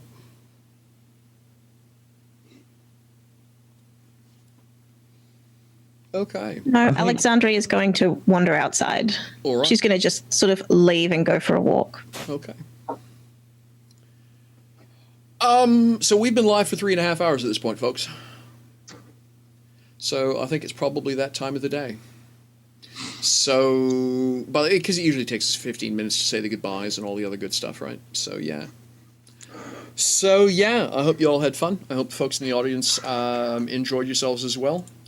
But yeah, at the 3.5 hour mark, I actually have just pretty much run out of what I can do with this scene. So I think the best thing to do is, as opposed to trying to come up with something clever about tomorrow, I think we'll just call it here and we'll resume next week. That work for everybody? Yep. All right. With herself, indeed. Uh-huh. So yeah, well, let's go around the table. Chantel. Hey, bye, I guess. You can find me at Chantel B on Twitter and Pillow Fort now. I'm on Pillow Fort, also Chantel B. Pillow Fort? Yeah, it's like a blend of Twitter and do you remember what's the one? Okay, just send me a link. I got a link. I'll send you a link. Yeah. Anything called Pillow Fort. MySpace plus Twitter equals Pillow Fort. I haven't seen it. I think I like already. All right. So yeah, send me a link. Yeah, I'll send you a link. It's fun. Okay, cool. Yeah. Also find me at wordswithcolor.com, where I will be writing a lot of thoughts about this. A lot of thoughts. Uh-huh. Oh, I do. I definitely do. All right. Okay, Jamie. Yeah. Hi and bye. I'm Jamie Collette. You can find me on Twitter at Muffin Manifesto or on my website, jamie-collette.com. You can also find me in exactly 12 hours on Streamed Shakespeare playing Bassanio in The Merchant of Venice. Tickets are $10. Check out streamedshakespeare.com. And that's all for this week, I think. That was a really cool session. Thank you. I didn't touch a dice once, but I loved it. All right. Yeah, that is something I'm really getting used to, and actually kind of liking about the Open Legend system is if it doesn't matter, don't dice. If there's no reason to say no, just say yes and keep going. And I'm really starting to like that. For this particular group, it works super well. I did it to myself. I was like, do I need to roll deception versus Alexandria? No, I just tell her I'm lying to her. I adored that moment. You're lying. Yep. And just bang. It's like, that's brilliant. I should have loved it. Sam, you're up, mate. Yeah, that was great. Did actually touch dice and knew for an absolute fact I could fix Lucas's leg, and then was told not to do it. You had the power. It was just like denied. I thought it was quite appropriate that he was like, I could definitely fix that, and he's just like, no. I'm like, okay. But yeah, that was a lot of fun. But yeah, as I said, I'm Sam. You can find me on Twitter at @_RealSammyP. I'm a voice actor and a performer. Last thing I did was a town called Prodigal on the Penny Peep Show, and as I think I mentioned recently, that they also do a lot of other great shows, and you should definitely check those out because they're fantastic, and the people involved are fantastic. I'm also on a bunch of the other shows on due respite, which I believe the plan is for them to come back so shortly. Which we did a lot of fun. They're sort of ramping in. Both of them are ramping into sort of like a new arc. So yes, those hand motions, very much so. So that's quite exciting as well. Yeah. So look into all of those things. They're great. Fantastic. Drew. Hi and bye. I am Drew. You can find me on Twitter at Drew Wilson. Also, like Chantel, I have a blog. It's called talesfromthetavern.wordpress.com. And every now and then, when I find the time, because my life is crazy busy, when I find the time, I often write my own thoughts on Lucas, or from Lucas's perspective, which is becoming more and more like canon, which is great. Just for perspective, folks, the entire bit about the throw with the mace, the broken leg, etc., that didn't happen last session. That was done in improv between the two character blogs, and I just loved it so much that I just essentially declared it canon, and that's where we picked up this week. So yeah, absolutely read these two stuff. It's phenomenal. Continue. Well, thank you. But yeah. I don't have any. I'm not on here as much as the others, but that doesn't mean that you should. What am I trying to say? Watch their things is what I'm trying to say. Like, I support their work. So tomorrow I'll be watching Jamie do Merchant of Venice, and then in a couple of months, Jamie and I will be working together on Richard III, which will be kind of great. Yeah. All right. Mm. And of course, my name is, ladies and gentlemen, and everybody else watching, is Michel Vaillancourt. I'm the absolutely fortunate storyteller and games master for this gang. The world of Lanogiianes is my crafting, my creation, but this lot are doing a phenomenal job of helping me fill it in. So thank you very much for joining us. You can catch up with me on Twitter at MichelV69 and yes, as well, I've got my own Twitch channel, 902PE Gaming, Sunday mornings, usually starting around 9 o'clock Eastern, where I talk about running games like this. So please drop in, chat with me, and ask questions. That's what I'm here for. So thank you very much, all of you, for joining us. If you're watching us later on the VOD, thank you as well. We deeply respect you and appreciate your time. This is a Do Respite production. Do Respite is the product and plan of Eric, who strongly believes in investing in stories. And thank you, Eric, for giving us this opportunity and a safe place to play, hang out, and do what we do. Thank you, and all of you watching, we appreciate your time, and I guess that's it for this week. Take care of yourselves, have fun with whatever it is you're doing, and we'll see you in a week. Bye-bye.